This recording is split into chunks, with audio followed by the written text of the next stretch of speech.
கிறிஸ்து இயேசுவுக்குள் மிகவும் பிரியமுள்ள அன்புக்குரிய சகோதர சகோதரிகளே, உங்கள் யாவருக்கும் நம்முடைய பிதாவாகிய தேவனுடைய நாமத்தினாலும் நம்முடைய ஆண்டவராகிய இயேசு கிறிஸ்துவின் நாமத்தினாலும் கிருபையும் சமாதானம் உண்டாவதாக. அது மாத்திரமல்ல, பாண்டிச்சேரியில் இருக்கக்கூடிய உங்களுடைய அன்பு சகோதர சகோதரிய வாழ்த்துக்களையும் உங்கள் மத்தியில் தெரிவித்துக் கொள்வது மிகுந்த மகிழ்ச்சி. தேவனுடைய கிருபை, அவருடைய இரக்கம். இந்த நாள் நாம் கூடவும் அவருடைய சத்தியங்களை தியானிக்கவும் தேவன் கிருபை செய்திருக்கிறாங்க. அந்த வகையில் நம்ம சகோதரர் அறிவித்த வண்ணமாக நம்ம என்ன ஒரு பாடத்தை நம்ம பார்க்க ஆரம்பிக்கிறோம் அப்படின்னு பார்க்கும்போது, எலெக்ஷன் சப்ஜெக்ட் அப்படின்னு சொல்லிட்டு பொதுவாக நம்ம என்ன பண்ணுறோம் அப்படின்னு பார்க்கும்போது தலைப்பு நம்ம சொல்கிறோம். இங்கே இந்த ஒரு எலெக்ஷன் அப்படின்ற அந்த ஒரு விஷயம் இருக்கு இல்லைங்களா, அந்த எலெக்ஷன் சொல்லும்போது அந்த வார்த்தை கேட்ட உடனே நமக்கு என்ன ஞாபகம் வருது? என்ன ஞாபகம் வருது? உலகத்தில் எலெக்ஷன் நடக்குது, பாபிலோனில் எலெக்ஷன் நடக்குது, அதே மாதிரி இங்கே நடக்குதுங்களா? அப்படின்னு என்ன பண்ணிட வேண்டாம் அப்படின்னு பார்க்கும்போது நம்ம என்ன பண்ண வேண்டாம், நினைக்க வேண்டாம். தலைப்பு என்ன அப்படின்னு பார்த்தோம்னா, புது சிருஷ்டியில் ஒழுங்குமுறைகள். எலெக்ஷன் அப்படின்றத சுருக்கமாக சொல்கிறோம். ஆக்சுவலி என்ன அப்படின்னு பார்க்கும்போது இதுக்கான தலைப்பு, சரியான தலைப்பு அப்படின்னு பார்த்தோம்னா என்ன அப்படின்னு பார்த்தோம்னா, புது சிருஷ்டியில் ஒழுங்கு முறைகள், order and discipline in the new creation அப்படின்றது தான் பாடம். அப்படி பார்க்கும்போது புது சிருஷ்டியில் ஒழுங்கு முறைகள், அப்போது ஆர்டர் அண்ட் டிசிப்ளின் அப்படின்றது என்னன்றது நம்ம பின்னாடி என்ன பண்ணலாம் பார்க்கலாம். இப்போ உங்ககிட்ட எல்லாருக்கிட்டையும் கேள்வி, என்ன கேள்வி அப்படின்னு பார்த்தோம்னா, நீங்களும் என்ன பண்ணணும் அப்படின்னு பார்க்கும்போது பேசணும், நானும் பேசினா தான் ரெண்டு பேருமே என்ன பண்ணுவோம், சப்ஜெக்டை முடிக்க முடியும். அதே வகையில் தூங்காமல் என்ன பண்ண முடியும், டயர்டாகாமல் இருக்க முடியும். ஓகேங்களா? இப்போ என்ன ஒரு விஷயம் அப்படின்னு பார்த்தோம்னா, புது சிருஷ்டியில் ஒழுங்குமுறைகள் அப்படின்றது தான் தலைப்பு. இப்போ என்ன ஒரு கேள்வி பாடத்தினுடைய ஆரம்பத்தில் அப்படின்னு பார்த்தோம்னா, புது சிருஷ்டி அப்படின்னா என்ன, அப்படின்னா யாரு? நான் ரெண்டு கேள்வி கேட்டிருக்கிறேன். யாருன்னு கேட்டால் நாம தான் அப்படின்னு சொல்லிடுவீங்க.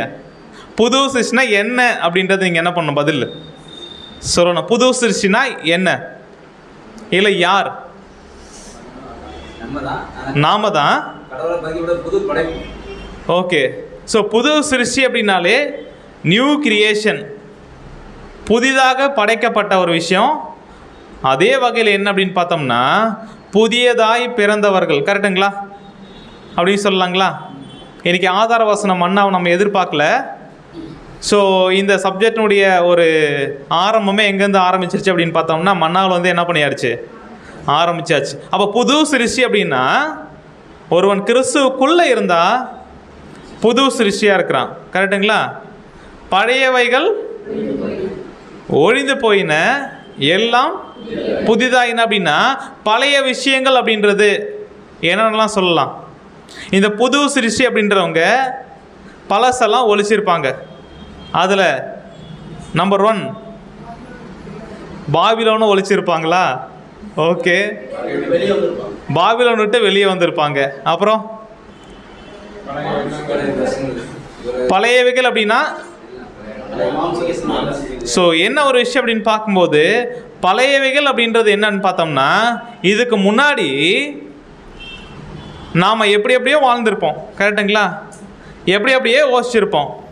நாம் என்ன நினைக்கிறோமோ அதை என்ன பண்ணுவோம், செய்ய விருப்பப்பட்டிருப்போம். கரெக்டுங்களா? அது சரியாக இருந்தாலும் சரி, தவறாக இருந்தாலும் சரி, நமக்கு ஒரு விஷயத்தை பிடிச்சது அப்படின்னா என்ன பண்ணுவோம், செய்வோம். அது என்ன அப்படின்னு பார்த்தோம்னா பழைய நிலைமை. அப்போ புது சிருஷ்டி அப்படின்னா அதுவும் தேவன்கிட்ட தங்களை முழுமையாக அர்ப்பணம் செய்துள்ள ஒரு தேவனுடைய பிள்ளை அப்படின்றவங்களுக்கான ஒரு அடையாளம், ஒரு அர்த்தம் என்ன அப்படின்னு பார்த்தோம்னா, தன்னுடைய பழைய மாம்சீக சிந்தனைகள், அதனுடைய ஆசை விருப்பங்கள் எல்லாத்தையும் என்ன பண்ணுவாங்க, தேவன்கிட்ட ஒப்பு கொடுத்துருப்பாங்க. அப்படின்னா என்ன அர்த்தம் அப்படின்னு பார்த்தோம்னா, மறிக்க செஞ்சுருப்பாங்க. அவங்க தண்ணியில் போயிட்டு திரும்ப எழுந்து வர ஒரு விஷயம் இருக்கு இல்லைங்களா, அது எதை காமிக்குது அப்படின்னா, இதுக்கப்புறம் என்னுடைய வாழ்க்கையில் எதுவாக இருந்தாலும் அது என்னுடைய சித்தத்தின்படி அல்ல, என்னை என்ன நோக்கத்துக்காக தேவன் தேர்ந்தெடுத்தாரோ, என்ன நோக்கத்துக்காக சத்தியத்தின் மூலமாக என்னை ஜெனிப்பித்தாரோ, மதுபரியும் பிறக்க வச்சாரோ, அந்த தேவனுடைய சித்தம் என் வாழ்க்கையில் எல்லா விஷயத்திலும் என்ன பண்ண இதுக்கப்புறம் நடக்கணும் அப்படின்றதுக்காக தான் என்ன பண்ணியிருக்கிறோம் அப்படின்னு பார்க்கும்போது அர்ப்பணிச்சிருக்கிறோம். அந்த சிந்தனை தான் என்ன தெரியுங்களா, புதிய சிந்தனை. அது ஒவ்வொரு நாளும் வளர்ச்சி என்ன பண்ணணும், அடையணும். அப்போனா நாம் ஞானஸ்தானம் எடுத்து தேவன் கிட்ட அர்ப்பணிச்சிருக்கிறோம். அப்படி அர்ப்பணித்து இங்கே சபையை நம்ம எக்லீஷியாவை என்ன பண்ணுறோம், கூடியிருக்கிறோம் இல்லைங்களா.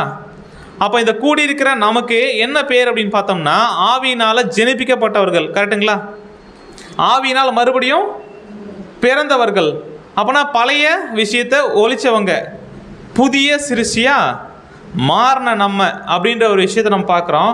சரி, இந்த பாடத்துக்கு ஏன் இந்த ஒரு விஷயத்தை ஒரு முன்னுரையாக நம்ம கொடுக்குறோம் அப்படின்னா, பாடத்தினுடைய தலைப்பு என்ன? பாடத்தினுடைய தலைப்பு புது சிருஷ்டியில் ஒழுங்குமுறைகள் அப்படின்றது தான். அப்போ ஒழுங்குமுறையை பற்றி பார்க்கணும் அப்படின்னா, புது சிருஷ்டினா யாருன்றது என்ன பண்ணணும், நம்ம புரிஞ்சு இருக்கணும். அந்த புது சிருஷ்டிக்குள்ளார நாம் எல்லாம் இங்கே சபையாக வந்து கூடியிருந்தாலும், நிறைய விஷயம் நமக்கு சரின்னு பட்டாலும், நம்மளுடைய இஷ்டத்தின்படி இங்கே செயல்படுவதற்கு நமக்கு எந்த உரிமையும் கிடையாது. மாறாக யார் நம்மளை அழைச்சாரோ, என்ன நோக்கத்துக்காக தேவன் நம்ம தேர்ந்தெடுத்தாரோ, அவர் சொல்கிறபடி என்ன பண்ணணும், நம்முடைய வாழ்க்கையில் நடக்கணும். தனிப்பட்ட வாழ்க்கையிலையும் சரி, அதுக்கப்புறம் நம்ம சபையாக கூடி இருக்கணும் இல்லையா, எக்லீசியாவா, இங்கேயும் யாருடைய சித்தம் தான் செயல்படணும், தேவ சித்தம் தான் என்ன பண்ணணும், செயல்பட்டால்தான் நாம் என்ன பண்ண முடியும் அப்படின்னு பார்த்தோம்னா, புதிய சிருஷ்டிகளாய் வளர்ச்சி என்ன பண்ண முடியும், அடைய முடியும். சரி, யார் ஒருத்தர் சபையில் தேவ சித்தம் நடைபெறுவதற்கு இல்லை தேவனுடைய விருப்பம் நிறைவேறுவதற்கு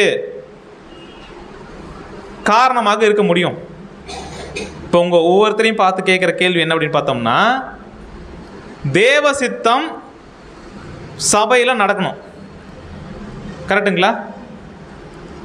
தேவனுடைய விருப்பம் சபையில் நடக்கணும் அப்படின்னா, யார் ஒருத்தரால தான் அந்த ஒரு விருப்பம் சபையில் நடப்பதற்கு சப்போர்ட் பண்ண முடியும், உறுதுணையாக இருக்க முடியும்?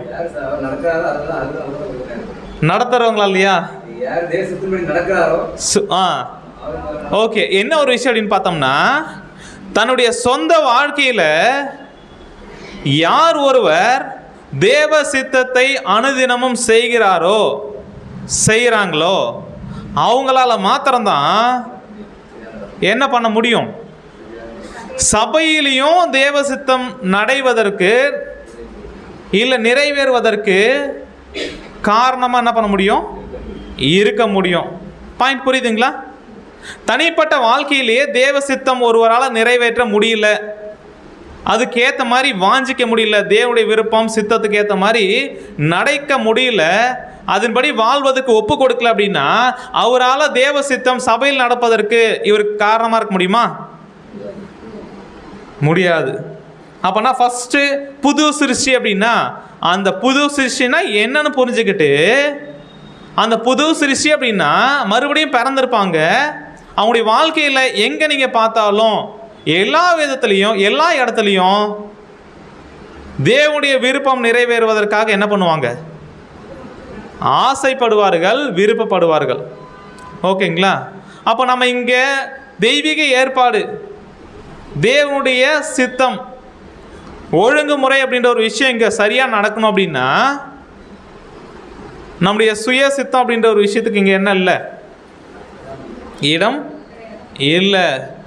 நாம் கை தூக்கி ஒருத்தருக்கு நீங்கள் ஊழியக்காரராக இருக்கலாம், இல்லை கை தூக்காமல் இருந்து நீங்கள் வேண்டாம் அப்படின்னா, அதுக்கான காரணம் என்னவாக தான் இருக்கணும், அதுக்கான காரணம் என்னவாக தான் இருக்கணும், ஒழுங்காக அவங்க செய்யலை, அதனால். ஓகே, வேறு விதத்தில் சொல்லலாங்களா? ஒருவேளை நான் ஒருத்தர் கை தூக்குறேன் அப்படின்னா அதுக்கான காரணம் தேவனோ சத்தியமோ அப்படியாக தூக்க சொல்லி என்ன பண்ணப்பட்டிருக்கு, ஏவப்பட்டிருக்குது. ஒருவேளை நான் ஒருத்தர் வேண்டாம் நிராகரிக்கிறேன் அப்படின்னா என்ன அர்த்தம்? தேவனோ சத்தியமும் வேண்டான்னு என்னுடைய இருதயத்தில் என்ன பண்ணியிருக்கிறாங்க, அது மட்டும்தான் காரணமா என்ன பண்ணணும்? கண்டிப்பா வேற ஏதாவது காரணமா இருக்கலாமா? வேற ஏதாவது காரணம் ஏதாவது சொல்லலாமா? ஒருத்தரை நாம் ஏற்படுத்துவதற்கும் ஒருத்தரை நான் நிராகரிப்பதற்கும் எது மட்டும்தான் காரணமா இருக்கணும்? தேவனும் அவருடைய சத்தியம் மட்டும்தான் காரணமா என்ன பண்ணணும் இருக்கணும். ஒருவேளை இந்த காரணம் இல்லை அப்படின்னா அதுக்கு வேற காரணம் இருக்குது. என்ன காரணம் அப்படின்னு பார்த்தோம்னா, படிக்கலாம் சிஸ்டர், நீங்கள் ஒவ்வொரு லைனாக அப்படி நீங்கள் என்ன பண்ணலாம்னா படிக்க ஆரம்பிக்கலாம். எல்லாம் கவனிங்க. இதை படிக்க ஆரம்பிக்கும் போது நமக்கு ரெஸ்டான டைம் அப்படின்னு சொல்லிட்டு என்ன பண்ண வேண்டாம் அப்படின்றதுக்காக இல்லை. ஸோ படிக்க ஆரம்பிக்கலாம். நம்ம ஒவ்வொரு பாயிண்டாக நம்ம டிஸ்கஸ் பண்ணலாம். படிக்கலாம் சிஸ்டர். சபையின் வாக்கு என்பது ஒவ்வொரு நீதிமானாக்கப்பட்ட மற்றும் உண்மையாய் அர்ப்பணித்துள்ள விசுவாசிக்கு ஒரு காரியம் தொடர்புடையதான தனது சொந்த சித்தத்தை அல்ல. ஒரு விஷயத்தை நம்ம நல்லா புரிஞ்சுக்கலாம். ஒவ்வொரு நீதிமானாக்கப்பட்ட, ஒவ்வொரு முழுமையாக அர்ப்பணித்துள்ள, ஒவ்வொரு புதிய சிருஷ்டிகளாகிய சகோதர சகோதரிகளுக்கு நாம் கைகளை உயர்த்துவது, ஊழியக்காரர்களை தேர்ந்தெடுப்பது என்பது அவங்களுடைய சொந்த சித்தத்தை வெளிப்படுத்துவதற்கான ஒரு காரியம் இது இல்லை. தெளிவாக புரிஞ்சுக்கலாம். அப்புறம் வேற என்ன பிரதர் காரணம் அப்படின்னு பார்த்தோம்னா படிக்கலாம் சார்.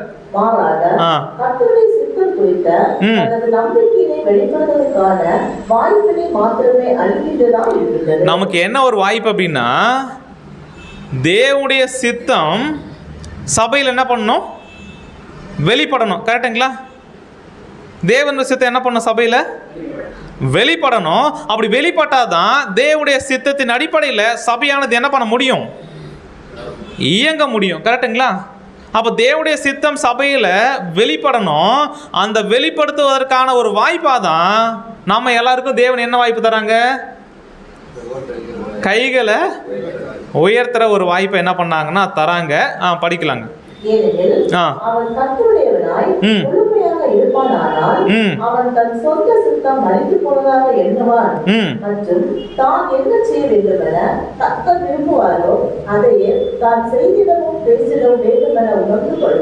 ஒருவேளை இப்படியாக இல்லை அப்படின்னா அவர் தன்னுடைய சுய சித்தத்துக்கு என்ன பண்ணல, இது வரைக்கும் மறிக்கல. ஒருவேளை அப்படியாக சுயசத்துக்கு மறிச்ச ஒரு நபராக இருக்கிறார் அப்படின்னா கர்த்தர்கிட்ட முழுமையான அர்ப்பணிப்பை என்ன பண்ணியிருப்பார், அவரு செஞ்சிருப்பார். அவர் தன்னுடைய சொந்த சித்தம் மறித்து போனவனாக எண்ணுவான். மற்றும் என்ன ஒரு விஷயம் அப்படின்னு பார்க்கும்போது, தான் என்ன செய்ய வேண்டுமென கர்த்தர் விரும்புவாரோ, இந்த பாயிண்ட் ரொம்ப முக்கியம். கர்த்தர் என்ன செய்யணும்னு விரும்புவாரோ அந்த விருப்பத்திற்கு, அதை வெளிப்படுத்துவதற்கு, அதை பற்றி செய்யறதுக்கும் அதை பற்றி பேசுறதுக்கும் தான் அவர் என்ன பண்ணுவார்னா விருப்பப்படுவார். மாறாக தன்னுடைய சுய விருப்பத்தையோ இல்லை வேற யாராவது விருப்பத்தையோ செய்வதற்கோ இவங்க என்ன பண்ண மாட்டாங்க, முயற்சி செய்ய மாட்டாங்க. முழுக்க முழுக்க முழுமையாக அர்ப்பணித்துள்ள ஒரு புதிய சிருஷ்டி எதை மட்டும்தான் வாஞ்சிப்பாங்க, எதை மட்டும்தான் செய்வாங்க அப்படின்னு பார்த்தோம்னா, தேவனுடைய சித்தம், அவருடைய விருப்பம் அப்படின்றது என்னன்னு இவருக்கு புரிஞ்சிருக்கோ அதை மட்டும்தான் வெளிப்படுத்துவதற்கு என்ன பண்ணுவார், வாஞ்சியுள்ளவராக இருப்பார் அப்படின்ற ஒரு விஷயம். அப்போனா தேவன் ஒரு விஷயத்தை ஏற்றுக்கொள்கிறார், இல்லை அவருடைய விருப்பம் இதுதான், அதன் அடிப்படையில் தான் நான் முடிவெடுக்கிறேன் அப்படின்றத எப்படி உறுதிப்படுத்தலாம்? நான் யோசிக்கிற யோசனை அப்படின்றது, நான் சிந்திக்கிற அந்த சிந்தனை என்பது, இல்லை நான் எடுக்கக்கூடிய ஒரு முடிவு அப்படின்றது எதின் அடிப்படையில் அந்த முடிவு இருக்குது அப்படின்னா சரியான முடிவுன்னு சொல்லலாம். அது தேவன் விரும்புகிறான்னு சொல்லலாம். எப்படி சொல்லலாம்? இந்த சப்ஜெக்ட் முழுசுமே நீங்களும் பேசணும்னு சொல்லியிருக்கிறேன். அதனால் நீங்கள் என்ன பண்ணணும்? ஸோ அப்படிங்களா? ஓகே, நம்ம அந்த பாயிண்ட்டுக்கு வந்து நம்ம அப்புறம் போகலாம். என்ன ஒரு விஷயம் அப்படின்னு பார்த்தோம்னா, நாம் எடுக்கக்கூடிய முடிவு நாம் யோசிக்கக்கூடிய அந்த யோசனை சரிதான் என்பதை எப்படியாக உறுதி செய்வது? அது நம்முடைய சுய விருப்பத்தின்படி உண்டான விருப்பமா, முடிவா, இல்லை தேவன் எடுக்க சொல்லக்கூடிய அவரு நம்மளை தூண்டக்கூடிய ஒரு விஷயமா அப்படின்றது எப்படி உறுதிப்படுத்தலாம்? தெரியலையா? நாம் எடுக்கக்கூடிய முடிவு சரியான முடிவு, இதுதான் தேவனுடைய விருப்பம், இதுதான் தேவன் செய்ய சொல்றார் அப்படின்றத எதின் அடிப்படையில் உறுதி செய்ய முடியும்? தேவன் வந்து காதுல ஏதாவது பேசுவாரா? இல்லை தூங்கும் போது கனவுல ஏதாவது இந்த சகோதரன் அப்படின்னு ஏதாவது சொல்லுவாரா? ஸோ இப்போ என்ன ஒரு விஷயம் அப்படின்னு பார்த்தோம்னா, தேவனுடைய விருப்பமும் சித்தமும் அதன் அடிப்படையில் தான் நாம் எடுக்கக்கூடிய முடிவுகள் எல்லாமே எடுக்கிறோம் அப்படின்றது எது மட்டும்தான் உறுதிப்படுத்த முடியும் தெரியுங்களா? Final authority. நாம் எடுக்கக்கூடிய எல்லா முடிவுகளுக்கும், நம்ம வாழ்வதற்கான எல்லா வழிமுறைகளையும் நம்மை அதிகாரம் செலுத்தக்கூடிய ஒரு விஷயம் எதுவாக மாத்திரம் தான் இருக்கும் அப்படின்னு பார்த்தோம்னா வேத வசனம். ஆமாம் பிரதர், ரொம்ப கரெக்ட் அப்படின்றாங்க பின்னாடி சிஸ்டர்ஸ். ஸோ என்ன ஒரு விஷயம் அப்படின்னு பார்த்தோம்னா, நாம் எடுக்கக்கூடிய முடிவு சரியானது அப்படின்றதுக்கான ஆதாரம் தேவனுடைய விருப்பம் அதுதான் அப்படின்றதுக்கு எதன் மூலமாக மட்டும்தான் நம்ம உறுதி செய்ய முடியும்? வேத வசனம் அப்படியாக சொல்கின்ற பட்சத்தில், தேவனுடைய ஆவி அப்படியாக வழிநடத்தும் பட்சத்தில் நாம் என்ன பண்ண வேண்டியதாக இருக்குது அப்படின்னு பார்க்கும்போது, ஒருவேளை அது நாம் விருப்பப்பட்டாலும் விருப்பப்படனாலும் அந்த முடிவு தான் சரியானது அப்படின்றத நமக்கு எது சொல்லிக் கொடுக்குது அப்படின்னு பார்க்கும்போது வேத வசனங்கள். அப்படின்னா நம்ம மேலே அதிகாரம் செலுத்துவதற்கு அப்படின்னு சொல்லிட்டு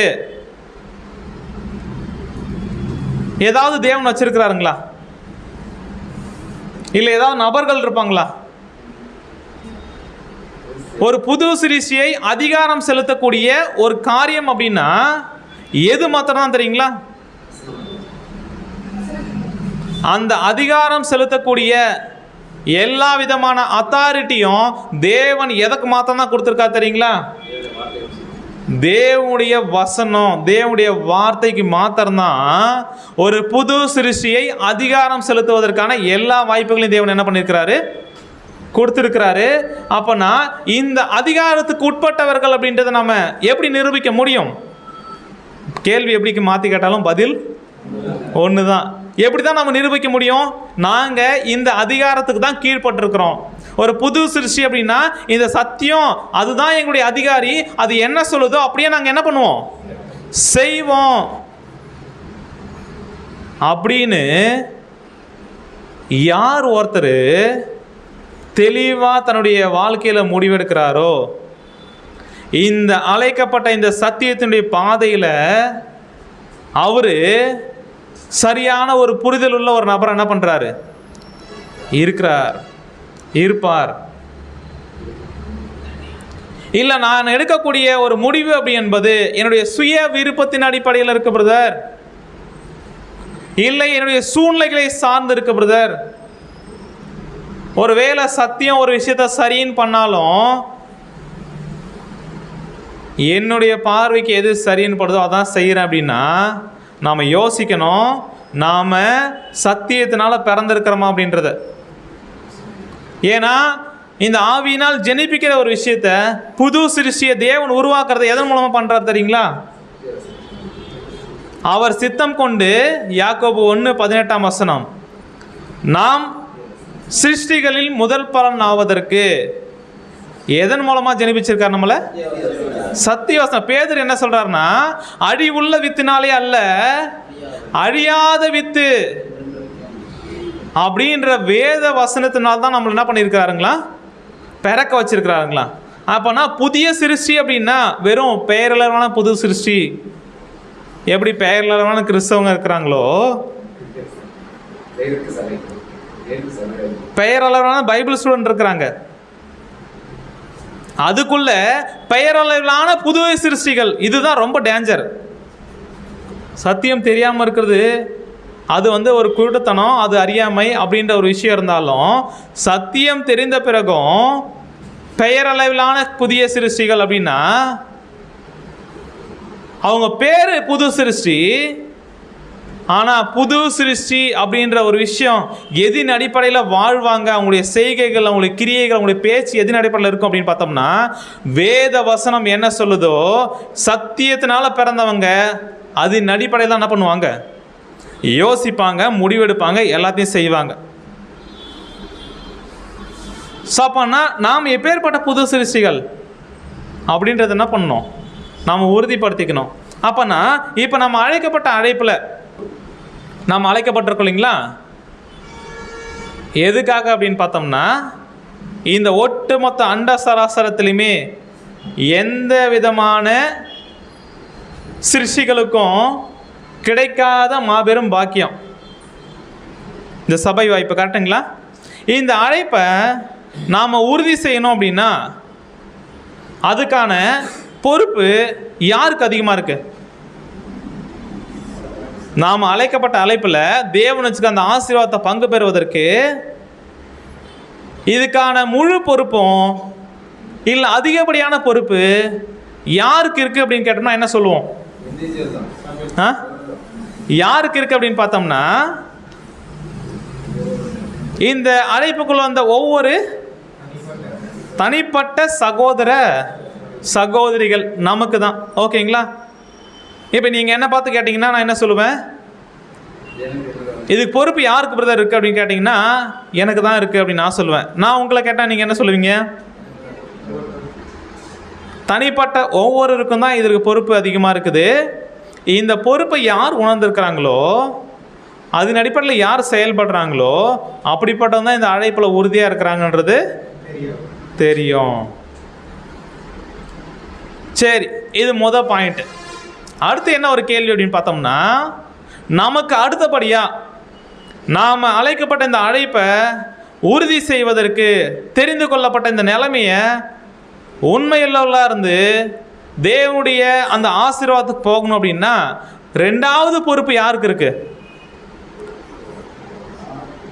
சகோதரிகள்லாம் என்னுடைய கணவனுக்கு பிரதர், பிள்ளைகள்லாம் எங்கள் அப்பா அம்மாவுக்கு. சரி, ரெண்டாவது பொறுப்பு அப்படின்னா யாராக இருக்கலாம் நீங்கள் சொல்லுங்கள். ஏன் இங்கே வார்த்தையே வரல, அதனால் நம்ம என்ன பண்ணோம் அப்படின்னு பார்க்கும்போது பதில்களை எதிர்பார்க்கலாம். ரெண்டாவது ஒருத்தருக்கு பொறுப்பு இருக்குது அப்படின்னா முதல் பொறுப்பு நமக்கு தான் இருக்குது. ரெண்டாவது ஒருத்தருக்கு பொறுப்பு இருக்குது அப்படின்னா யாருக்கு இல்லை எதுக்கு? யோசிக்க முடியுங்களா? இந்த பக்கம் சகோதரர்கள் யோசிக்க முடியுமா? இல்லை பின்னாடி யாருக்கு இல்லை எதுக்கு? சரி, எதுக்கு? அப்போனா நபர் இல்லை அப்படின்றது கன்ஃபார்ம் ஆகுது. எதுக்கு இருக்கு ரெண்டாவது பொறுப்பு? நாம் அழைப்பை உறுதி செய்வதற்கு. சரி, ஓகே. ஸோ ரெண்டாவது ஒரு பொறுப்பு நமக்கு அப்புறம் எதுக்கு இருக்குது அப்படின்னு கேட்டோம்னா, நாம் எங்கே இணைஞ்சிருக்கிறோமோ, எங்கே ஐக்கியப்பட்டிருக்கிறோமோ இந்த சபை ஐக்கியத்துக்கு பொறுப்பு இருக்குது. அப்போனா நம்முடைய எக்லீசியாவுக்கு என்ன பண்ணதுக்கு இருக்குது? ரெண்டாவது பட்சமான பொறுப்பு எதுக்கு இருக்குது அப்படின்னு பார்த்தோம்னா, நாம் எங்கே கூடுறோமோ, நாம் எங்கே வளர்கிறோமோ இந்த அழைப்பையும் தெரிந்து கொள்வதிலையும் உறுதியாக்குவதற்கு தேவன் ஒரு வாய்ப்பை ஏற்படுத்தியிருக்கிறார், ஒரு இடத்த. அந்த இடம் தான் என்ன அப்படின்னு பார்க்கும்போது எக்லீசியா, சபை ஐக்கியம். கரெக்டுங்களா? அப்போஸ்தலனாகிய பவுல் என்ன சொல்கிறாருன்னா, இந்த ஒரு விஷயத்தை என்ன பண்ணுறாங்க அப்படின்னு பார்க்கும்போது ஒரு சிலர் என்ன பண்ணுறாங்களாம், விட்டுடுறாங்களாம். இப்போ நம்ம காலத்தில் சொல்லணும் அப்படின்னா ஒரு சிலர் என்ன பண்ணுறாங்க அப்படின்னு பார்த்தோம்னா விட்டு வருவாங்க. இப்போ என்ன ஒரு விஷயம் அப்படின்னு பார்க்கும்போது ரெண்டாவது ஒரு பொறுப்பு யாருக்கு இருக்குது இல்லை எதுக்கு இருக்குது அப்படின்ற ஒரு கேள்வி கேட்டோம் அப்படின்னா, நாம் எங்கே கூடுறோமோ அந்த சபைக்கு. அப்போ சபைக்கு ரெண்டாம் பட்ச பொறுப்பு இருக்குது அப்படின்னா, இப்போ நம்முடைய வாழ்க்கையில் மாற்றி கேட்குறேன், தேவ சித்தம் நம்ம வாழ்க்கையில் முழுசாக நிறைவேறணும் அப்படின்னா அது நிறைவேற வேண்டிய பொறுப்பு யாருக்கு தான் இருக்குது? முதல்ல நமக்கு தான். கரெக்டுங்களா? அப்போ தேவ சித்தம் ரெண்டாம் பட்சமா நிறைவேற வேண்டிய பொறுப்பு அப்படின்னு யாருக்கு கொடுத்துருக்கார், இல்லை எதுக்கு கொடுத்துருக்கார் அப்படின்னு பார்த்தோம்னா, எங்க தேவன் கூடி வருவதற்கான வாய்ப்பு கொடுத்துருக்கிறாரோ அந்த சபை ஐக்கியத்துக்கு என்ன பண்ணுது அப்படின்னு பார்க்கும்போது பொறுப்பு இருக்குது. அதனால தான் இங்கே என்ன பண்ண வேண்டாம் அப்படின்னு பார்த்தோம்னா, விட்டு விட வேண்டாம் இந்த ஒரு ஆசீர்வாதத்தை, இந்த ஒரு பாக்கியத்தை என்ன பண்ண வேண்டாம், நாம் சாதாரணமாக நினச்சிட வேண்டாம். நம்மளை தேவன் அழைச்சார்ல, அழைச்சி தனித்தனியாக அப்படியே வீட்டிலேருந்தே சபையாக ஓடுங்கன்னா ஓடி இருப்போமா? ஓடுவோமா? அப்போ தேவன் ஏற்படுத்தாருன்னா காரணமெல்லாம் என்ன பண்ணாது, கூடுகை ஏற்படுத்துகிறாரு, அங்கே நாம் எல்லாம் ஐக்கியப்படணும். அப்போ அங்கேயும் தேவ சித்தம் நடந்தால் தான் நாம் என்ன பண்ண முடியும், சரியான ஒரு வளர்ச்சி அடைய முடியும். அப்படின்னா நம்ம இயங்கக்கூடிய அந்த ஒரு ஐக்கியம் இருக்கு இல்லைங்களா, நாம் இணைந்திருக்கக்கூடிய அந்த ஒரு எக்லீசியா, நம்முடைய சபை ஐக்கியம் தேவன் விரும்புகிற மாதிரி வளரணும் அப்படின்னா என்ன பண்ணியாக வேண்டிய காரணம் இருக்குது அப்படின்னு பார்த்தோம்னா, தேவனுடைய விருப்பம் சபையில் என்னென்ன அப்படின்றத நாம் தெரிந்து கொண்டு எப்போப்பெல்லாம் அந்த விருப்பத்தை அவர் ஏற்படுத்த ஏற்பாடை நம்முடைய சபையில் நடைபெறுவதற்கு இல்லை ஏற்படுத்துவதற்கு விருப்பமும் வாஞ்சியும் காமிச்சு ஏற்படுத்துகிறோமோ, அப்போ ஆட்டோமேட்டிக்காக சபை என்ன பண்ணும், வளரும். கரெக்டுங்களா? அப்போ சபை வளருதுன்னா என்ன அர்த்தம், நாமும் என்ன பண்ணிகிட்டு இருக்கிறோம், வளர்ந்துக்கிட்டு இருக்கிறோம். இப்போ ரெண்டு விஷயம் இருக்குது, நாம் வளர்ந்துட்டு இருக்கிறோம் பிரதர், ஆனால் சபை என்ன பண்ணல, வளரலை அப்படின்னா அது ஒரு சரியான விஷயமா இருக்காது. அதே வகையில் சபை வளருது பிரதர், நான் என்ன பண்ணல, வளரலை, இதுவும் பிரச்சனை. அதாவது நாம் நல்லா வளர்ந்தாலும் நாம் இருக்கக்கூடிய சபை ஐக்கியத்தில் தேவ சித்தம் சரியாக நிறைவேறலை அப்படின்னா நம்மளால் கண்டிப்பாக நல்லா வளர முடியாது. என்ன தான் நம்ம வாஞ்சை உள்ளவங்களா, வைராக்கியம் உள்ளவங்களா, தேவன் மீது ரொம்ப அன்பு உள்ளவங்களா இருந்தாலும் நாம் எங்கே இணைந்திருக்கிறோமோ அந்த சபையில் தேவ சித்தம் நிறைவேறலை அப்படின்னா நம்மளால் என்ன பண்ண முடியாது, வளர முடியாது. அதே வகையில் நாம் இணைந்திருக்கக்கூடிய சபை ஐக்கியத்தில் தேவ சித்தம் எல்லாம் நடைபெறுது, எல்லாம் நல்லா வளர்றாங்க, நான் மட்டும் வளரல அப்படின்னா என்ன அர்த்தம் தெரியுங்களா?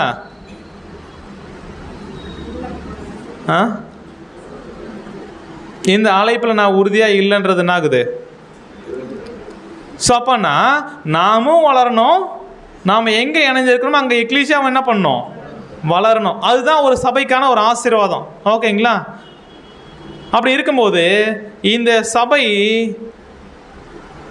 சபையில் தேவ சித்தம் நடக்கணும் அப்படின்னா தேவன் சபையில் என்ன ஏற்பாடு ஏற்படுத்தியிருக்கிறாரோ, என்ன ஒரு ஆர்டர் வச்சிருக்கிறாரோ, என்ன ஒரு ஒழுங்கை ஏற்படுத்தியிருக்கிறாரோ, அந்த ஒழுங்கு எப்போ சபையில் சரியாக நிலைநாட்டப்படுதோ, எப்போ அதன் அடிப்படையில் சபை இயங்குதோ அப்போ தான் அந்த சபை வளர்ச்சி என்ன பண்ணும், ஏற்றம் அடையும். எல்லாத்தையும் வேணால் நம்ம என்ன பண்ணலாம், சொல்லலாம். அப்போனா தேவன் என்ன ஏற்பாடு பண்ணியிருக்கார் சபையில், அவர் என்ன ஆர்டர் வச்சிருக்கிறார் அப்படின்ற கேள்வி கேட்டோம்னா நம்ம அநேக எலெக்ஷன் பாடத்தை என்ன பண்ணியிருக்கிறோம், பல வருஷமாக பார்த்துருக்குறோம், உங்களுக்கு நினைப்பூட்டுறோம். கரெக்டுங்களா? அப்போ தேவன் என்ன பண்ணார்னா சத்தியத்தை முதல்ல என்ன பண்ணார், எல்லாருக்கும் கொண்டு போய் சேர்க்கிறார். அந்த மாதிரி தான் அப்போஸ்தலர்கள் ஆதி காலத்தில் என்ன பண்ணாங்க, சபையில் இருந்து சத்தியத்தை பெற்றுக்கொண்டு சத்தியம் பெற்றவர்கள் மற்றவர்கள் சத்தியத்தை சொல்ல என்ன பண்ணாங்க, ஊர் ஊரா போனாங்க. எங்கே படிக்கலாம் அப்படின்னு பார்க்கும்போது அப்போஸ்தலர் 14ஆம் அதிகாரம் 21ஆம் வசனம். அப்போஸ்தலர் 14ஆம் அதிகாரம் 21ஆம் வசனம். அந்த பட்டணத்தில் அவர்கள் சுவிசேஷத்தை பிரசங்கித்து அநேகரை சீஷராக்கினர் பின்பு லீஸ்தியாவுக்கும் இக்கோனியாவுக்கும் அந்தியோகியாவுக்கும் திரும்பி வந்து. இங்க என்ன பண்றாங்கன்னா சீஷர்கள் அப்போஸ்தலர்கள் என்ன பண்றாங்க அப்படின்னு பார்க்கும்போது ஒரு பட்டணத்துக்கு போறாங்க. அங்க என்ன பண்றாங்க, முதலாவது சுவிசேஷத்தை அறிவிக்கிறாங்க. அதை கேட்டு யாரெல்லாம் ஏற்றுக்கிட்டு தேவன்கிட்ட அர்ப்பணிக்கிறாங்களோ அவங்க என்னவா மாறுறாங்க, ஒவ்வொருத்தரும் சீஷர்களாக மாறுறாங்க. ஓகேங்களா? இது ஃபஸ்ட்டு ஸ்டெப்பு. கரெக்டுங்களா? இந்த மாதிரி ஸ்டெப்பு நம்ம வாழ்க்கையில் நடந்துச்சா? நம்ம எக்லீஷால யாரோ ஒருத்தர் வந்தாங்க, யாரோ ஒருத்தர் சத்தியம் கேட்டாங்க, அது மூலமாக சத்தியம் என்ன பண்ணப்பட்டுச்சு, அறிவிக்கப்பட்டுச்சு. நாமளும் என்ன பண்ணியிருக்கோம், அதுக்காக அர்ப்பணித்து சீஷர்களாக மாறிட்டோம். கரெக்டுங்களா? இது மட்டும் போதுமா? இதோட தேவ சித்தம் நிறைவேறுதா? இல்ல, அடுத்த வசனம் படிக்கலாம். அப்போஸ்தலர் 14ஆம் அதிகாரம் 22ஆம் வசனம். அப்போஸ்தலர் 14ஆம் அதிகாரம் 22ஆம் வசனம். ஆ. சீசருடைய மனதை திடப்படுத்தி விசுவாசத்திலே நிலைத்திருக்கும்படி அவர்களுக்கு புத்தி சொல்லி நாம் அநேக ஊற்றுகளின் வழியாய் தேவனுடைய ராஜ்யத்தில் பிரவேசிக்க வேண்டும் என்று சொன்னார்கள். முதல்ல சுவிசேஷத்தை அறிவிச்சு சீஷர் ஆக்குறாங்க. அதுக்கப்புறம் என்ன பண்றாங்க அப்படின்னு பார்த்தோம்னா, சீஷருடைய மனதை என்ன பண்றாங்க?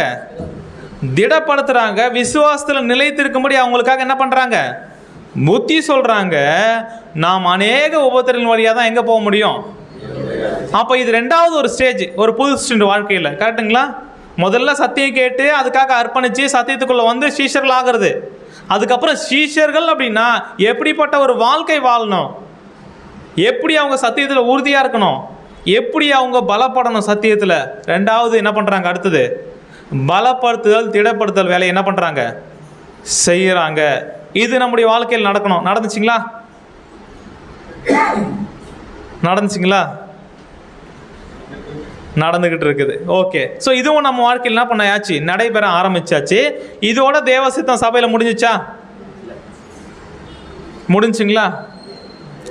இல்லை. மூணாவது ஒரு விஷயம் இருக்குது. அது ஒருவேளை சபையில் நடக்கல அப்படின்னா, சபை என்ன நோக்கத்துக்காக எப்படியாக தேவன் இயங்கணும் அப்படின்னு ஏற்படுத்தினாரோ அந்த ஏற்பாடை மிஸ் ஆகும். கரெக்டுங்களா? இப்போ மூணாவது விஷயம் என்ன அப்படின்னு பார்த்தோம்னா, அப்போஸ்தலர் 14ஆம் அதிகாரம் 23ஆம் வசனம். அப்போஸ்தலர் 14ஆம் அதிகாரம் 23ஆம் வசனம்.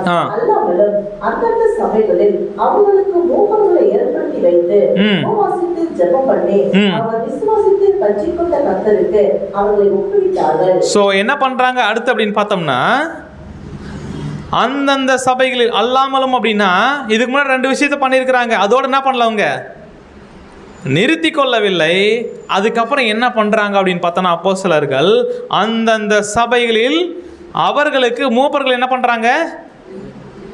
சரி, இங்க என்ன விஷயத்தை நம்ம கவனிக்கணும் அப்படின்னு பார்த்தோம்னா, இப்போ அடுத்த மூப்பர்களை ஏற்படுத்துறது அப்படின்றது தான் தேவன் ஏற்படுத்தின ஏற்பாடு. சபையில் ஊழியக்காரர்களை என்ன பண்ணணும்? நம்ம அடுத்தது ஏற்படுத்தணும். கரெக்டுங்களா? ஊழியக்காரர்களை தேர்ந்தெடுக்கணும். அப்போ அந்தந்த சபைகள் என்ன பண்ணியிருக்கிறாங்க அப்படின்னு பார்த்தோம்னா, ஊழியக்காரர்களை ஏற்படுத்தணும். அப்படின்னா இப்போ நமக்கான ஊழியக்காரர்கள், நம்ம சபைக்கு தேவையான ஊழியக்காரர்கள் எங்கேருந்து ஏற்படுத்தலாம்? எங்கேருந்து ஏற்படுத்தினா கரெக்டாக இருக்கும்? வசனம் என்ன சொல்லுதோ அதான் என்ன பண்ணணும்? கரெக்டாக இருக்கும். இல்லை பிரதர், இந்த ஊழியத்தை செய்கிறதுக்கு கோயம்புத்தூரில் இருக்கிறாங்க பிரதர், நாங்கள் எதிர்பார்க்குற மாதிரி. பாண்டிச்சேரியில் இருக்கிறாங்க பிரதர், வேலூரில் இருக்கிறாங்க பிரதர், அதனால நாங்கள் அவங்கள ஏற்படுத்திக்கலாமா அப்படின்னா, எங்கெங்கே ஏற்படுத்தணும் இந்த ஊழியக்காரங்க? யாருக்குள்ளேருந்து ஏற்படுத்தணும் அப்படின்னு பார்த்தோம்னா, எங்கெங்கே சபையை இருக்குதோ அந்தந்த சபைகளில் இருந்து தான் என்ன பண்ணியாக்கணும் அப்படின்னு பார்த்தோம்னா, ஊழியக்காரர்களை தேர்ந்தெடுக்கணும். ஸோ அப்படியாக தேர்ந்தெடுக்கிற ஒரு வாய்ப்பு தான் உண்மையாலுமே அந்த சபைக்கான ஒரு ஆசீர்வாதம். ஏன் கோயம்புத்தூர்லேருந்து நீங்கள் தேர்ந்தெடுக்கக்கூடாது? எப்படிப்பட்ட ஆள்னு தெரியாது. என்ன ஒரு விஷயம் பார்த்தோம்னா, இங்கே அந்த மூப்பர் அப்படின்னு செய்யக்கூடிய வேலைகள் இருக்குது. வேலை எங்கேருந்து செய்யணும்? யாருக்கு தேவைப்படுது? நமக்கு தான் தேவைப்படுது. கரெக்டுங்களா? அப்போ பாண்டிச்சேரியிலேருந்து நாங்கள் சந்திக்க முடியுமா அந்த வேலையை, அந்த ஊழியத்தை செய்ய முடியுமா?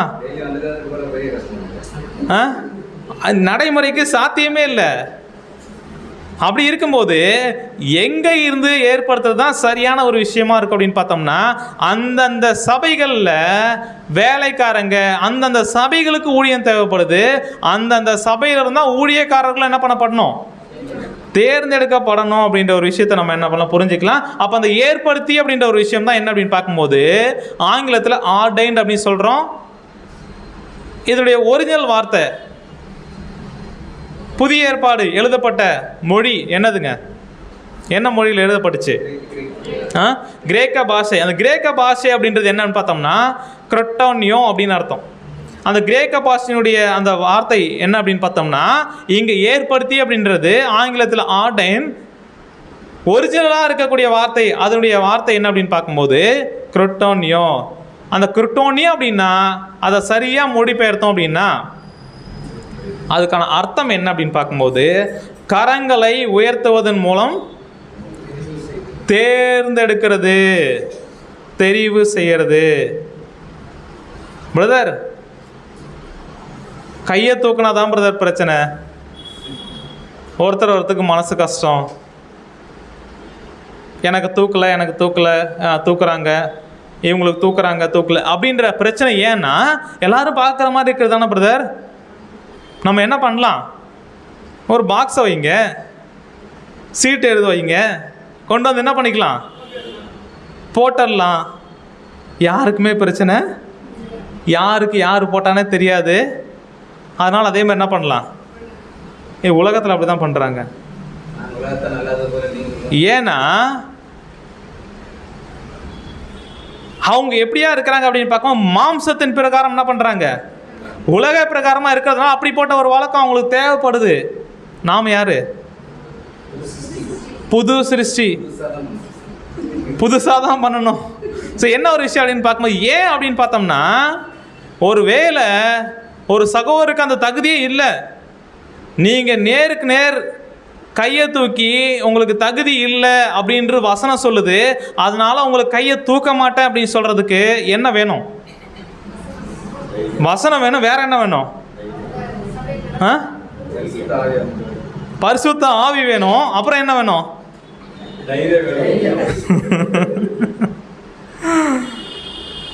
என்ன ஒரு விஷயம் அப்படின்னு பார்க்கும்போது தைரியம் வேணும். அப்போ புது சிருஷ்டி அப்படின்றது பயப்பட்டு முடிவெடுக்கிறவங்களா?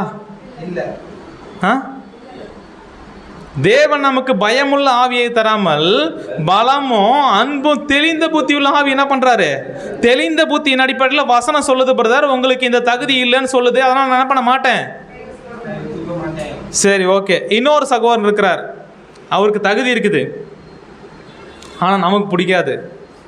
ஒருவேளை அவரை நம்ம ஏற்படுத்துகிறோம் அப்படின்னா மற்றவங்களாம் நமக்கு சண்டைக்கு வருவாங்க. எதுக்கு பிரச்சனை? என்ன பண்ணலாம்? தூக்காமே இருக்கிறது நல்லது. இப்போ இந்த டைம்ல தகுதி இருக்கு, கையை தூக்கணும். இதுக்கு என்ன வேணும்? இதுக்கு என்ன வேணும்னு கேட்குறேன்.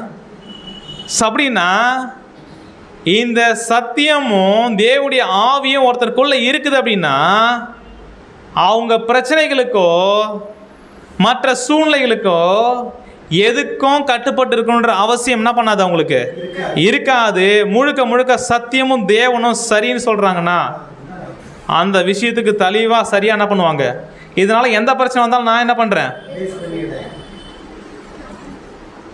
ஃபேஸ் பண்ணிக்கிறேன். ஒருவேளை என்னால் ஃபேஸ் பண்ண முடியலன்னா எனக்கு மேலே ஒருத்தர் என்ன பண்ணுறாரு, அவர் எல்லாரையும் ஃபேஸ் பண்ணுவார். அவர் என்ன பண்ணிப்பார், பார்த்துப்பார். இந்த ஒரு நம்பிக்கை, இந்த ஒரு தைரியம் எது இருந்தால் தான் வரும் தெரியுங்களா? வசனமும் தேவனுடைய ஆவியும் ஒருத்தருக்குள்ள சரியா செயல்படுது அப்படின்னா இந்த ஒரு தைரியத்தை அவரால் என்ன பண்ண முடியும், வெளிப்படுத்த முடியும். அதை எப்படி காமிக்கலாம்? மறைச்சு காமிக்கலாமா? தெளிவாக கையை உயர்த்தி காமிக்கலாம், இல்லை உயர்த்தாம இருந்து காமிக்கலாம். ஓகேங்களா? அப்படின்னா புதிய சிருஷ்டிகள் எந்த விஷயத்தையும் ஒளிவு மறைவா பண்ற அவசியம் இல்லை. ஒருவேளை ஒரு தூக்கல அப்படின்னா அந்த சகோதரன் என்ன பண்ணுவாரு, சத்தியத்தின் அடிப்படையில் எனக்கு தகுதி இல்லை, சபையார் என்ன பண்ணியிருக்கிறாங்க, நிராகரிச்சிருக்கிறாங்க. ஒருவேளை தகுதி இருந்தும் நிராகரிக்கிறதுக்கு அவங்களுக்கு ரைட்ஸ் இருக்குது அப்படின்றத அவர் என்ன பண்ணணும், புரிஞ்சுக்கணும். ஆனால் அப்படி தகுதி இருந்தும் நிராகரிக்கிறதுன்றது சபைக்கு நல்லது இல்லை. ஸோ அப்படியா பார்க்கும்போது அன்புக்குரிய சகோதர சகோதரிகளே, இங்கே தேர்ந்தெடுக்கப்படுபவர்களையும் இல்லை தேர்ந்தெடுப்பவர்களையும் ஆளுகை செய்வது இல்லை வழி நடத்துவது அப்படின்றது எதுவாக மாத்திரம் தான் இருக்கணும் அப்படின்னு பார்த்தோம்னா சத்தியமாக மாத்திரம்தான். ஸோ அதன் அடிப்படையில் இருந்துச்சு அப்படின்னா எல்லா பிரச்சனையும் என்ன பண்ணலாம், மேற்கொள்ளலாம் தேவனுடைய உதவியை கொண்டு. அப்போனா இப்படிப்பட்ட ஒரு கைகளை உயர்த்தி ஊழியக்காரங்களை தேர்ந்தெடுப்பது அப்படின்ற இந்த ஒரு அவசியம், இந்த ஒரு தேவை ஏன் பிரதர்? அது இல்லாமல் பிரச்சனை இல்லாமல் என்ன பண்ணுறோம், நாங்கள் இருக்கலாம்ல. கையை தூக்கி வேற ஏன் பிரச்சனையை நம்ம சபையில் வேற என்ன பண்ணிக்கணும், ஏற்படுத்திக்கணும்? இப்படியான ஒரு தேவை ஏன் ஏன் ஏன் ஏன் அப்படின்ற ஒரு கேள்வி கேட்டோம் அப்படின்னா அதுக்கு பதில் என்னதான் அப்படின்னு பார்க்கும்போது, வேத வசனம் அப்படியே என்ன பண்ணிருச்சு சொல்லுது. தேவனும் அப்படியான ஏற்பாடு என்ன பண்ணிட்டாரு, செஞ்சிட்டாரு. அதனால அவருடைய பிள்ளைகளா இருக்கிற நாம என்ன பண்ணி ஆகணும், அப்படியே தான் செய்யறதான் சரியான ஒரு விஷயமா இருக்கும். ஸோ அப்படியாக இந்த ஒரு ஏற்பாடு வேணும் அப்படின்னு சொல்றது ஏன் அப்படின்னு பார்த்தோம்னா, சிஸ்டர் கடைசியா இருக்கிற அந்த 3 லைன், 3வது லைன் ஊழியம் செய்வதற்கு அப்படின்னு சொல்லுங்களா, 3வது லைன் கடைசியிலேருந்து 3வது லைன்லேருந்து படிங்க. ஊழியம் செய்வதற்கு முன்னர் இப்படி ஒரு தேர்தல் வேண்டும் என்று வற்புறுத்துவது ஏனென்றால் வேதாகம முறையை பின்பற்றுவதுதான். நம்முடைய மூத்த சகோதரர் என்ன பண்றாங்க தெளிவா, இப்படியாக ஊழியம் செய்வதற்கு முன்பாக இந்த மாதிரி தேர்தல் அப்படின்றது, ஊழியக்காரர்களை ஏற்படுத்துறது அப்படின்றது ஏன் வேணும் அப்படின்னு வற்புறுத்துறோம். அப்படின்னா யாராவது வற்புறுத்துறாங்களா? இல்லை, வற்புறுத்துறனாலும் வருஷம் அப்படி பண்ணுறது எங்களுக்கு எப்படியா இருக்கு, ரொம்ப வருத்தமாக இருக்கு பிரதர். இதுக்கான காரணம் வேற எதுவும் இல்லை, வேதாகமம் வசனம் இப்படியா சொல்லிடுச்சு. அப்போஸ்தலர்கள் இப்படியா என்ன பண்ணிட்டாங்க, அவங்க அப்போஸ்தலர்கள் நிருபம் இருக்கு இல்லைங்களா, அந்த அப்போஸ்தலர் நிருபத்தில் ஆக்ட்ஸ் அப்படின்னா என்ன அர்த்தம் அப்படின்னு பார்த்தம்போது, அப்படியாக அவங்க வாழ்ந்து என்ன பண்ணிட்டாங்க, எங்களுக்கு முன்மாதிரியா காமிச்சிட்டாங்க. அதனால என்ன பண்ணி ஆகணும் நாமளும். ஸோ கிறிஸ்து, அதுக்கப்புறம் அப்போஸ்தலர்கள், அதுக்கப்புறம் அவங்க மூலமாக வெளிப்பட்ட சத்தியம், இதுதான் ஒரு புது சிருஷ்டியை வழிநடத்தக்கூடிய ஒரு வழிகாட்டி. அப்படின்றதுனால தான் இது என்ன பண்ணுறோம், நாம் செய்கிறோம். அப்போனா எக்லீசியா தேர்தல் அப்படின்றது, எலெக்ஷன் அப்படின்றது எக்லீசியாவில் இது பிரச்சனையா இல்லை வேற யாராவது இதை பண்ண வச்சு இதனால் ஏதாவது ஆதாயம் தேடணுன்றதுக்காக இது நடக்குதா, இல்லை இது எப்படி நம்ம புரிஞ்சுக்கிறோம் சபையா? இப்படிப்பட்ட ஒரு மனநிலைமை தான் சரியான மனநிலைமையாக இருக்கும். எதுதான் சரியான மனநிலைமையாக இருக்கும்? இந்த எக்லீசியா எலெக்ஷன் அப்படின்றது, ஊழியக்காரர்களை சபையில் தேர்ந்தெடுப்பது என்பது, அதுவும் கரங்களை உயர்த்தி தேர்ந்தெடுப்பது என்பது, இது தேவனுடைய ஒரு ஏற்பாடு, இது தேவனுடைய விருப்பம், இது தேவனுடைய சித்தம். இப்படியாக நான் புரிஞ்சிருக்கிறேன்னா ஒரு புது சிருஷ்டியா? இல்லை இதை பற்றி மாற்று வேறுபாடு இல்லை ஒரு கண்ணோட்டம் எனக்கு இருக்குதா? ஒரு வேளை அப்படி இருக்கும் பட்சத்தில் இதனுடைய சாராம்சம் என்ன பண்ணல, சரியாக புரியாதவங்க. அப்போ தேவன் ஒரு விஷயத்தை ஏற்படுத்தியிருக்கிறாரு, தேவன் ஒரு விஷயத்தை செய்யணும் விருப்பப்படுறாரு. அந்த விருப்பம் நிறைவேற்றுவதற்காக தான் நம்ம எக்லீசியாவுக்கு வந்திருக்கிறோம், இந்த அழைப்புக்குள் வந்திருக்கிறோம். அப்படியாக நம்ம வாழ்ந்து நம்முடைய ஓட்டத்தை முடிக்கும் போது தான் தேவன் வச்சுக்கிற மிகப்பெரிய ஆசீர்வாதம் நமக்கு என்ன பண்ண போகுது, கிடைக்க போகுது. அப்படின்னு வந்துட்டு இது வேண்டாம், பிரச்சனை, இதெல்லாம் யாருடைய எண்ணம்? இது பிரதர் ஒரு பக்கம் ஒரு அடி ரொம்ப மேலே போயிட்டாரு, சாத்தானா அது அப்படின்னு பார்த்தோம்னா, ஃபஸ்ட்டு நம்முடைய சுயசித்தம். ஒருவேளை பிரச்சனைகள் பாடுகள் தான் இந்த கை கொள்வதனால வருது அப்படின்னா, வேத வசனம் அப்படியா சொல்றதுனால அந்த பிரச்சனையும் பாடுகளையும் சந்திக்க நாங்கள் என்ன பண்றோம், தயாராக இருப்போம் என்பதுதான் இந்த சத்தியத்தின் பிரகாரம் நாம் எடுக்கக்கூடிய சரியான ஒரு தெளிவு முடிவு அப்படின்றத நம்ம என்ன பண்ணலாம், புரிஞ்சிக்கலாம். ஸோ அப்படியா பார்க்கும்போது அன்புக்குரிய சகோதர சகோதரிகளே, இப்படியான ஒரு ஏற்பாடு அப்படின்றது இது தெய்வீக ஏற்பாடு. இப்படியாக தான் ஆதிகால சபைகள் நடந்திருக்குது அப்படின்றதுக்கு ஒரே ஒரு சபையினுடைய ஆதாரம் படிக்கலாம் பாருங்க. பிலிப்பியர் 1ஆம் அதிகாரம் 1ஆம் வசனம். இயேசு கிறிஸ்துவின் ஊழியக்காரராகிய பவுலும் தீமோத்தேயும் பிலிப்பி பட்டணத்தில் கிறிஸ்து இயேசுவுக்குள்ளான பரிசுத்தவான்கள் அனைவருக்கும், கண்காணிகளுக்கும், உதவிக்காரர்களுக்கும் எழுதுகிறதாவது, அப்போ ஒரு எக்லீசியா அப்படின்னா அங்கே யாரெல்லாம் இருப்பா? கண்டிப்பாக நீங்கள் யாருமே தூங்க முடியாது. தூங்குறவங்களால பதில் சொல்ல முடியாது. கரெக்டுங்களா? ஸோ இங்கே ஒரு எக்லீசியா அப்படின்னா அங்கே யாரெல்லாம் இருப்பா? பரிசுத்தவான்கள் எல்லாரும் இருப்பாங்க. அவங்க யாருன்னா எல்லாருமே. அதுக்குள்ளே யார் இருப்பா? கண்காணிகள் இருப்பாங்க. அதுக்கப்புறம் உதவிக்காரர் இருப்பாங்க.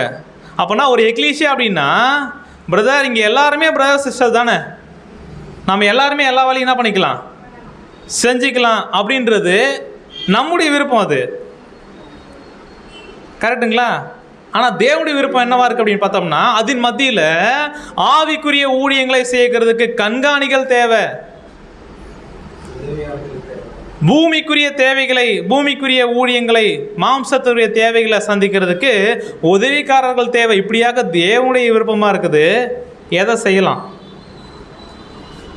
எதை செய்யலாம் அப்படின்னு பார்த்தோம்னா, சரி ஓகே, நாகர்கோயில் எக்லீசியாவுக்கு எலெக்ஷன் வந்து எவ்வளோ வருஷம் ஆகுது? 1 வருஷம் ஆகுதுங்களா? ரொம்ப கம்மியாக சொல்கிறீங்களே. ஓகே, எலெக்ஷனே வந்து ஓகே, நம்ம ஐக்கியத்துக்கு நாகர்கோயில் எக்லீசியாவுக்கு எலெக்ஷன் ஆரம்பித்து மொத்தமாக எத்தனை வருஷம் ஆகுது? 4-5 வருஷம் ஆகுது. சரி, 5 வருஷம் ஆச்சுன்னு வச்சுக்கலாம். 5 வருஷத்துக்கு முன்னாடி இருக்குள்ள ஒரு வருஷம், அப்போ நான் வந்து இந்த மாதிரி உங்கள் எக்லீசியாவில் யார் பிரதர் எல்டரு, பிஷப் அப்படின்னா என்ன அர்த்தம்னா கண்காணி, யார் பிரதர் டீக்கன் அப்படின்ற ஒரு வார்த்தை கேட்டிருந்தா நீங்கள் என்ன சொல்லியிருப்பீங்க? பிரதர் நாங்கள் எல்லாம் யார் தெரியுமா, பரிசுத்தவான்கள் பிரதர், சகோதர சகோதரிகள், எங்கள் மத்தியில் அந்த மாதிரி ஒரு வேறுபாடுலாம் என்ன பண்ணல, கிடையாது பிரதர். ஆனால் இப்போ இந்த ஏற்பாடு இப்போ இருக்கா இல்லையா? எங்கள் எக்லீசியாவில் எல்லா பரிசுத்தவான்கள் இருக்கிறோம். இங்கே ஆவிக்குரிய ஊழியம் செய்கிறதுக்கு கண்காணிகள் இருக்கிறாங்க, மாம்ச ஊழியம் செய்கிறதுக்கு உதவிக்காரங்க இருக்கிறாங்க. அப்போனா அப்படியாக நம்ம எக்லீசியா இருக்குது அப்படின்னா என்ன அர்த்தம்? தேவன் என்ன ஏற்பாடு எக்லீசியாவில் ஏற்படுத்தினாரோ அந்த ஏற்பாடு எக்லீசியாவில் என்ன ஆயிடுச்சு, நிறைவேற்று. அப்படின்னா ஒவ்வொரு படியும் நம்ம என்ன பண்ணிட்டோம், முதல்ல சுவிசேஷம் அறிவிச்சு சீஷர்களாகிறது, அதுக்கப்புறம் அவங்க சத்தியத்தில் உறுதியாக இருப்பதற்கு திடப்படுத்துறது, அதுக்கப்புறம் என்னது, அதுக்கப்புறம் என்னது, அந்தந்த சபைகளில் மூப்பர்களை ஏற்படுத்துவது. ஸோ அப்படின்னா எல்லாமே நிறையாடுச்சு. இதோட மாத்தம் தேவ சித்தம் சபையில் நிறைவடையலை. அதனால் நீங்கள் என்ன பண்ண வேண்டாம், அப்பா முடிஞ்சிருச்சுப்பா நம்ம சபையாக மாறுவதுக்கு எல்லாமே என்ன ஆயிடுச்சு சபையில். அப்போ இந்த ஏற்பாடு ஏன் ஏற்பாடுத்துறோம் அப்படின்னு பார்த்தோம்னா, அதுக்கப்புறம் தான் நிறைய வேலை என்ன பண்ண போகுது, நடக்க போகுது. முதலாவது தேவ சித்தம் நடக்கணும் அப்படின்னா தேவ சித்தம் செய்வதற்கான ஊழியக்காரர்கள் என்ன பண்ணணுங்க, இருக்கணும். அவங்கள சரியாக அடையாளம் கண்டு கொள்ளணும், அவங்கள தேர்ந்தெடுக்கணும். ஸோ அதனால் ஒரு புதிய சிருஷ்டிகை அவங்க வாழ்க்கையில் எதை செஞ்சாலும் எப்படியா தான் செய்யணும் அப்படின்னு பார்த்தோம்னா, ஆதார வசனம் இப்போ தான் நம்ம பாடத்துக்கு என்ன பண்ணுறோம், உள்ளே வரோம். முடிகிறதுக்கு எத்தனை மணி ஆகும்னு தெரியல. அதனால் நம்ம என்ன பண்ணலாம், தயாராகிக்கலாம். ஸோ என்ன ஒரு விஷயம் அப்படின்னு பார்க்கும்போது, அன்புக்குரிய சகோதர சகோதரிகளே, நம்ம எதை செஞ்சாலும் அதனால் ஊழியக்காரர்களை ஏற்படுத்தணும் பிரதர். எப்படி வேணாலும் ஏற்படுத்திக்கலாமா? கையை தானே பிரதர் தூக்கணும். யார் யார் பேர்லாம் லிஸ்ட்டு வருதோ எல்லாருக்கும் என்ன பண்ணுறோம், தூக்குறோம் பிரதர். தூக்காமல் இருக்கணும்ல, சரி பரவாயில்ல எல்லாருக்கும் என்ன பண்ணுறேன் அப்படின்றதுக்காக இது இல்லை. எல்லாமே சகலமும் நல்லொழுக்கமாயும் கிரமமாயும் செய்யணும். அப்படி சகலமும் நல்லொழுக்கமாயும் கிரமமாயும் சபையில் ஊழியங்கள் ஏறெடுக்கப்படுது அப்படின்னா அது எதன் மூலமாக கண்டுபிடிக்கலாம் தெரியுங்களா? படிக்கலாம் பாருங்கள், நம்முடைய சகோதர வாழ்த்துக்கள் வால்யூம்ஸ்லேருந்து வார்த்தைகளை. சிறிய சபையா இருந்தாலும் அது ஒழுங்கு இருக்க வேண்டும். இந்த ஒழுங்கு என்ற வார்த்தையினால் கடுமையாக இருப்பது அல்லது சம்பிரதாயம் என்று பொருள்பட நாம் கூறவில்லை. நன்றாகவும் மிகவும் திருப்திகரமாகவும் வேலை செய்கின்ற ஒழுங்குமுறை என்பது சத்தம் இல்லாமல் வேலை செய்வதாகும். ஸோ இப்போ என்ன அப்படின்னு பார்த்தோம்னா, சரியா எக்லீசியாவில் தேவன் ஏற்படுத்தின ஏற்பாடு இருக்குது. அதே வகையில் அந்த வகையில் ஊழியங்கள் நடைபெறுது அப்படின்னா என்ன விஷயம் இருக்கா தெரியுங்களா? அதாவது என்ன அப்படின்னு பார்க்கும்போது, ஆஃபீஸ் இருக்கு இல்லையா, அதை பெரிய பெரிய ஃபேக்ட்ரி கம்பெனிலாம், அங்கெல்லாம் போனோம்னா கம்பெனிக்குள்ளே என்ன நடக்குது அப்படின்றத வெளியே இருந்து பார்த்தா கண்டுபிடிக்க முடியுமா? கண்டுபிடிக்க முடியுமா? அதே இன்னொரு எக்ஸாம்பிள், நம்முடைய மீன் மார்க்கெட் இருக்குல்ல, அங்கேயும் வேலை நடக்குது. ஓகேங்களா? அங்கே வேலை நடக்குது அப்படின்றது எங்கேருந்தே கண்டுபிடிக்கலாம். சரி, ஃபேக்ட்ரியில் கம்பெனிலையும் வேலை நடக்குது, மீன் மார்க்கெட்லேயும் வேலை நடக்குது. ஏன் இங்கே சத்தம் வருது, இங்கே சத்தம் வரல? மிஷின் சவுண்டை பற்றி பேசல. சவுண்டு கொடுக்குற மிஷினு என்னன்னு பார்த்தா இருந்தாக்களும் அந்த சவுண்டு வெளியே வராத அளவுக்கு எல்லாம் இருக்குது அங்கே. சரி, மிஷினே இல்லாத நிறைய ஆஃபீஸ் இருக்கு. ஓகேங்களா? கண்ட்ரோல் அப்படின்றத என்னன்னு பார்த்தோம்னா, அங்கே ஒரு ஒழுங்கு இருக்குது, இங்கே என்ன இல்லை மீன் மார்க்கெட்டில். அப்போ ஒழுங்கு இல்லைனான்றதும் ஒழுங்கு இருக்குன்றதும் எப்படி கண்டுபிடிக்கலாம்? அங்க சத்தம் வருது வரல அப்படின்றத வச்சு என்ன பண்ணலாம்? கண்டுபிடிச்சிடலாம். அப்படின்னா ஏன் தேவன் எல்லாத்தையும் ஒழுங்கா செய்ய சொல்றாரு? ஏன் நல்ல ஒழுக்கமா இருக்கணும் அப்படின்னு பார்த்தோம்னா, அவர் ஒழுங்குக்கு தேவனா இருக்கிறார். கரெக்டுங்களா? அப்படி இருக்கும்போது அவருடைய பிள்ளைகளா இருக்கிற நாமளும் எதை தான் நடைமுறைப்படுத்துவதற்கு பிரயாசப்படணும் அப்படின்னு பார்த்தோம்னா, ஒழுங்கை கடைபிடிப்பதற்கு புதிய சிருஷ்டியாக முதல்ல நாம, அதுக்கப்புறம் அப்படி எக்லீசியாவில். ஸோ இப்படியா இருக்கும்போது இங்கே அநேக வேலைகள் நடந்தாலும் வெளியே என்ன பண்ணாது, சத்தம் வராது. ஏன்னா ஒழுங்கு. வந்தீங்கன்னா உங்கள் வேலை இதான்ப்பா, இதான் நீங்கள் செய்யணும். ஒருவேளை அப்படி இல்லை, ஆளாளுக்கு ஒவ்வொரு பக்கம் இருக்கிறோம், ஒவ்வொரு பக்கம் பேசுகிறோம், ஒரு பக்கம் என்ன பண்ணுறோம், கத்துறோம் அப்படின்னா என்ன ஒரு விஷயம் இல்லைங்க, ஒழுங்கு இல்லை. ஸோ இதை வச்சு தான் நம்ம என்ன பண்ண முடியும். அப்படின்னா இந்த ஊழியக்காரர்களை தேர்ந்தெடுப்பது அப்படின்றது சபையில் சத்தம் இல்லாமல் வேலை நடக்கணும். தேவனுடைய சித்தம். தேவையில்லாத உராய்வுகள், தேவையில்லாத பிரச்சனைகள் என்ன பண்ணக்கூடாது, வரக்கூடாது. வந்தாலும் அதை சத்தியத்தின் அடிப்படையில் என்ன பண்ணணும், அதுக்கு ஒரு தீர்வு, சத்தியம்தான் தீர்வாக இருக்கும். ஸோ அப்படிப்பட்ட ஒரு விஷயம் என்ன பண்ணணும் அப்படின்னு பார்க்கும்போது சபையில் ஏறெடுக்கப்படணும். அப்படி இருக்குது அப்படின்னா அதுக்கான ஒழுங்கு சபையில் என்ன பண்ணுது, ஏற்படுத்தப்பட்டிருக்கு அப்படின்ற ஒரு விஷயத்தை என்ன பண்ணால் பார்க்குறோம். அப்படின்னா இந்த மாதிரி சத்தம் இல்லாமல் வேலை நடக்கிறதுக்கு, தேவ சித்தம் சபையில் நடைபெறுவதற்கு ஊழியக்காரர்கள் எப்படி இருக்கிறாங்க அப்படின்னு பார்த்தோம்னா, கிறிஸ்துவினுடைய பிரதிநிதியாக இருக்கிறாங்க. கிறிஸ்துவும் தேவனும் சபையிலிருந்து ஒரு விஷயத்தை என்ன செய்யணும்னு எதிர்பார்க்குறாங்களோ, ஏன்னா அவங்க நேரடியாக வந்து என்ன பண்ண முடியாது, செய்ய முடியாது. யார் மூலமாக தான் செஞ்சாகணும், சகோதரர் மூலமாக தான். அப்படின்னா நம்ம தேர்ந்தெடுக்கக்கூடிய சகோதரர்கள் எப்படி இருக்கணும், முதல்ல அவங்க தனிப்பட்ட வாழ்க்கையில் தேவசித்தை நிறைவேற்றுறதுக்கு பிரயாசப்படுறவங்க என்ன பண்ணணும், இருக்கணும்.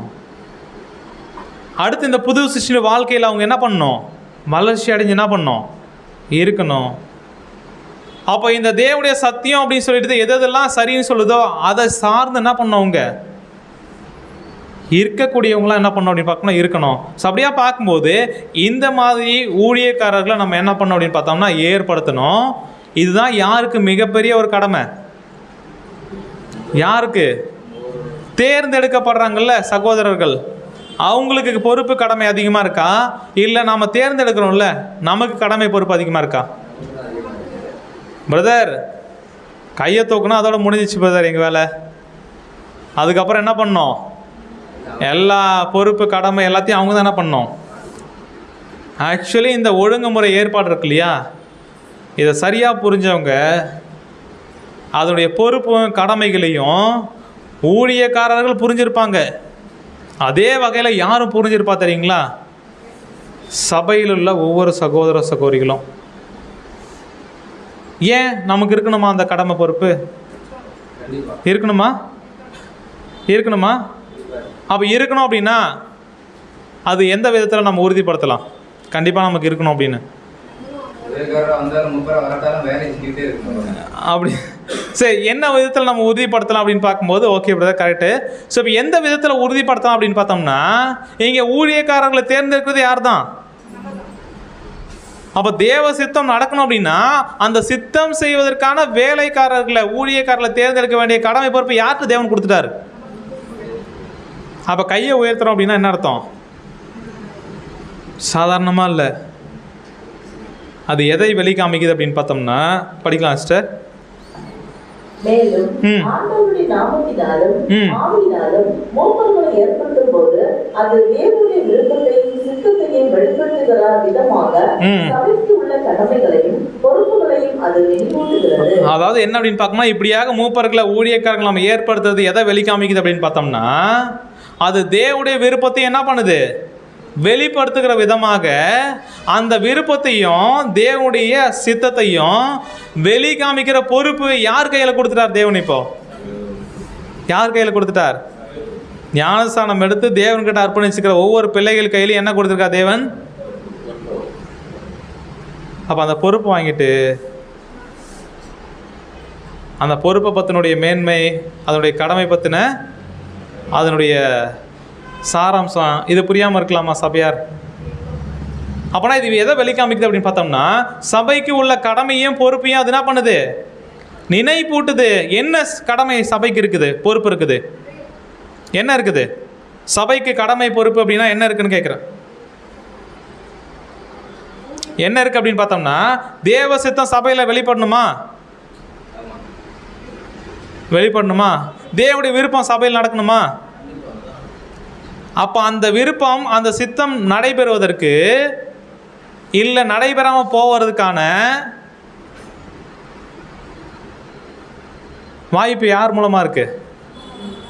சபையார் மூலமாக இருக்குது. அப்போ தேவன் சபை வளர்ச்சி அடையணும் அப்படின்னா இப்படிப்பட்ட ஊழியக்காரர்கள் தேவன் அவர் மனசில் வச்சுருக்காருன்னு வச்சுக்கிங்களேன். இந்தந்த ஊழியக்காரர்கள், அப்படிப்பட்ட ஊழியக்காரர்கள் நம்ம என்ன பண்ணணும்? ஊழியக்காரர்களா ஏற்படுத்தணும். இல்லை இந்த ஒரு சகோதரன் என்னுடைய சித்தம் என்னுடைய விருப்பம் நிறைவேற்றுவதற்கு தடையாக இருக்கிறார், இவர் வந்தார்னா என்னுடைய சித்தம் சபையில் நடக்காது அப்படின்னு தேவன் என்ன பண்ணுவார்? ஒருத்தரை நினச்சிருக்காருன்னு வச்சுக்கிங்களேன். இப்போ அப்படிப்பட்டவர் என்ன பண்ணக்கூடாது? தேர்ந்தெடுக்கப்படக்கூடாது. அப்போனா சபைக்கான பொறுப்பு என்ன அப்படின்னு பார்த்தோம்னா, வசனம் படிக்கலாம். 1 கொரிந்தியர் 12ஆம் அதிகாரம் 18ஆம் வசனம்.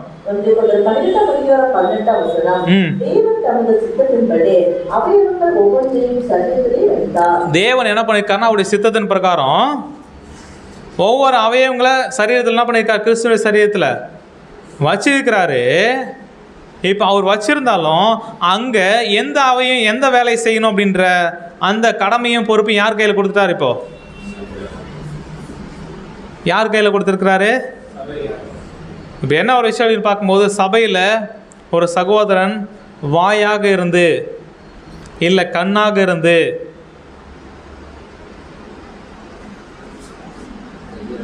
அதுக்கான ஒரு ஊழியத்தை, அப்படின்னா கண்ணுனா கண்காணி, வாய் அப்படின்னா போதக சமர்த்தன், இப்படிப்பட்ட ஆவிக்குரிய ஊழியங்களை செய்யக்கூடிய சகோதரர்கள் எங்கே இருப்பாங்க?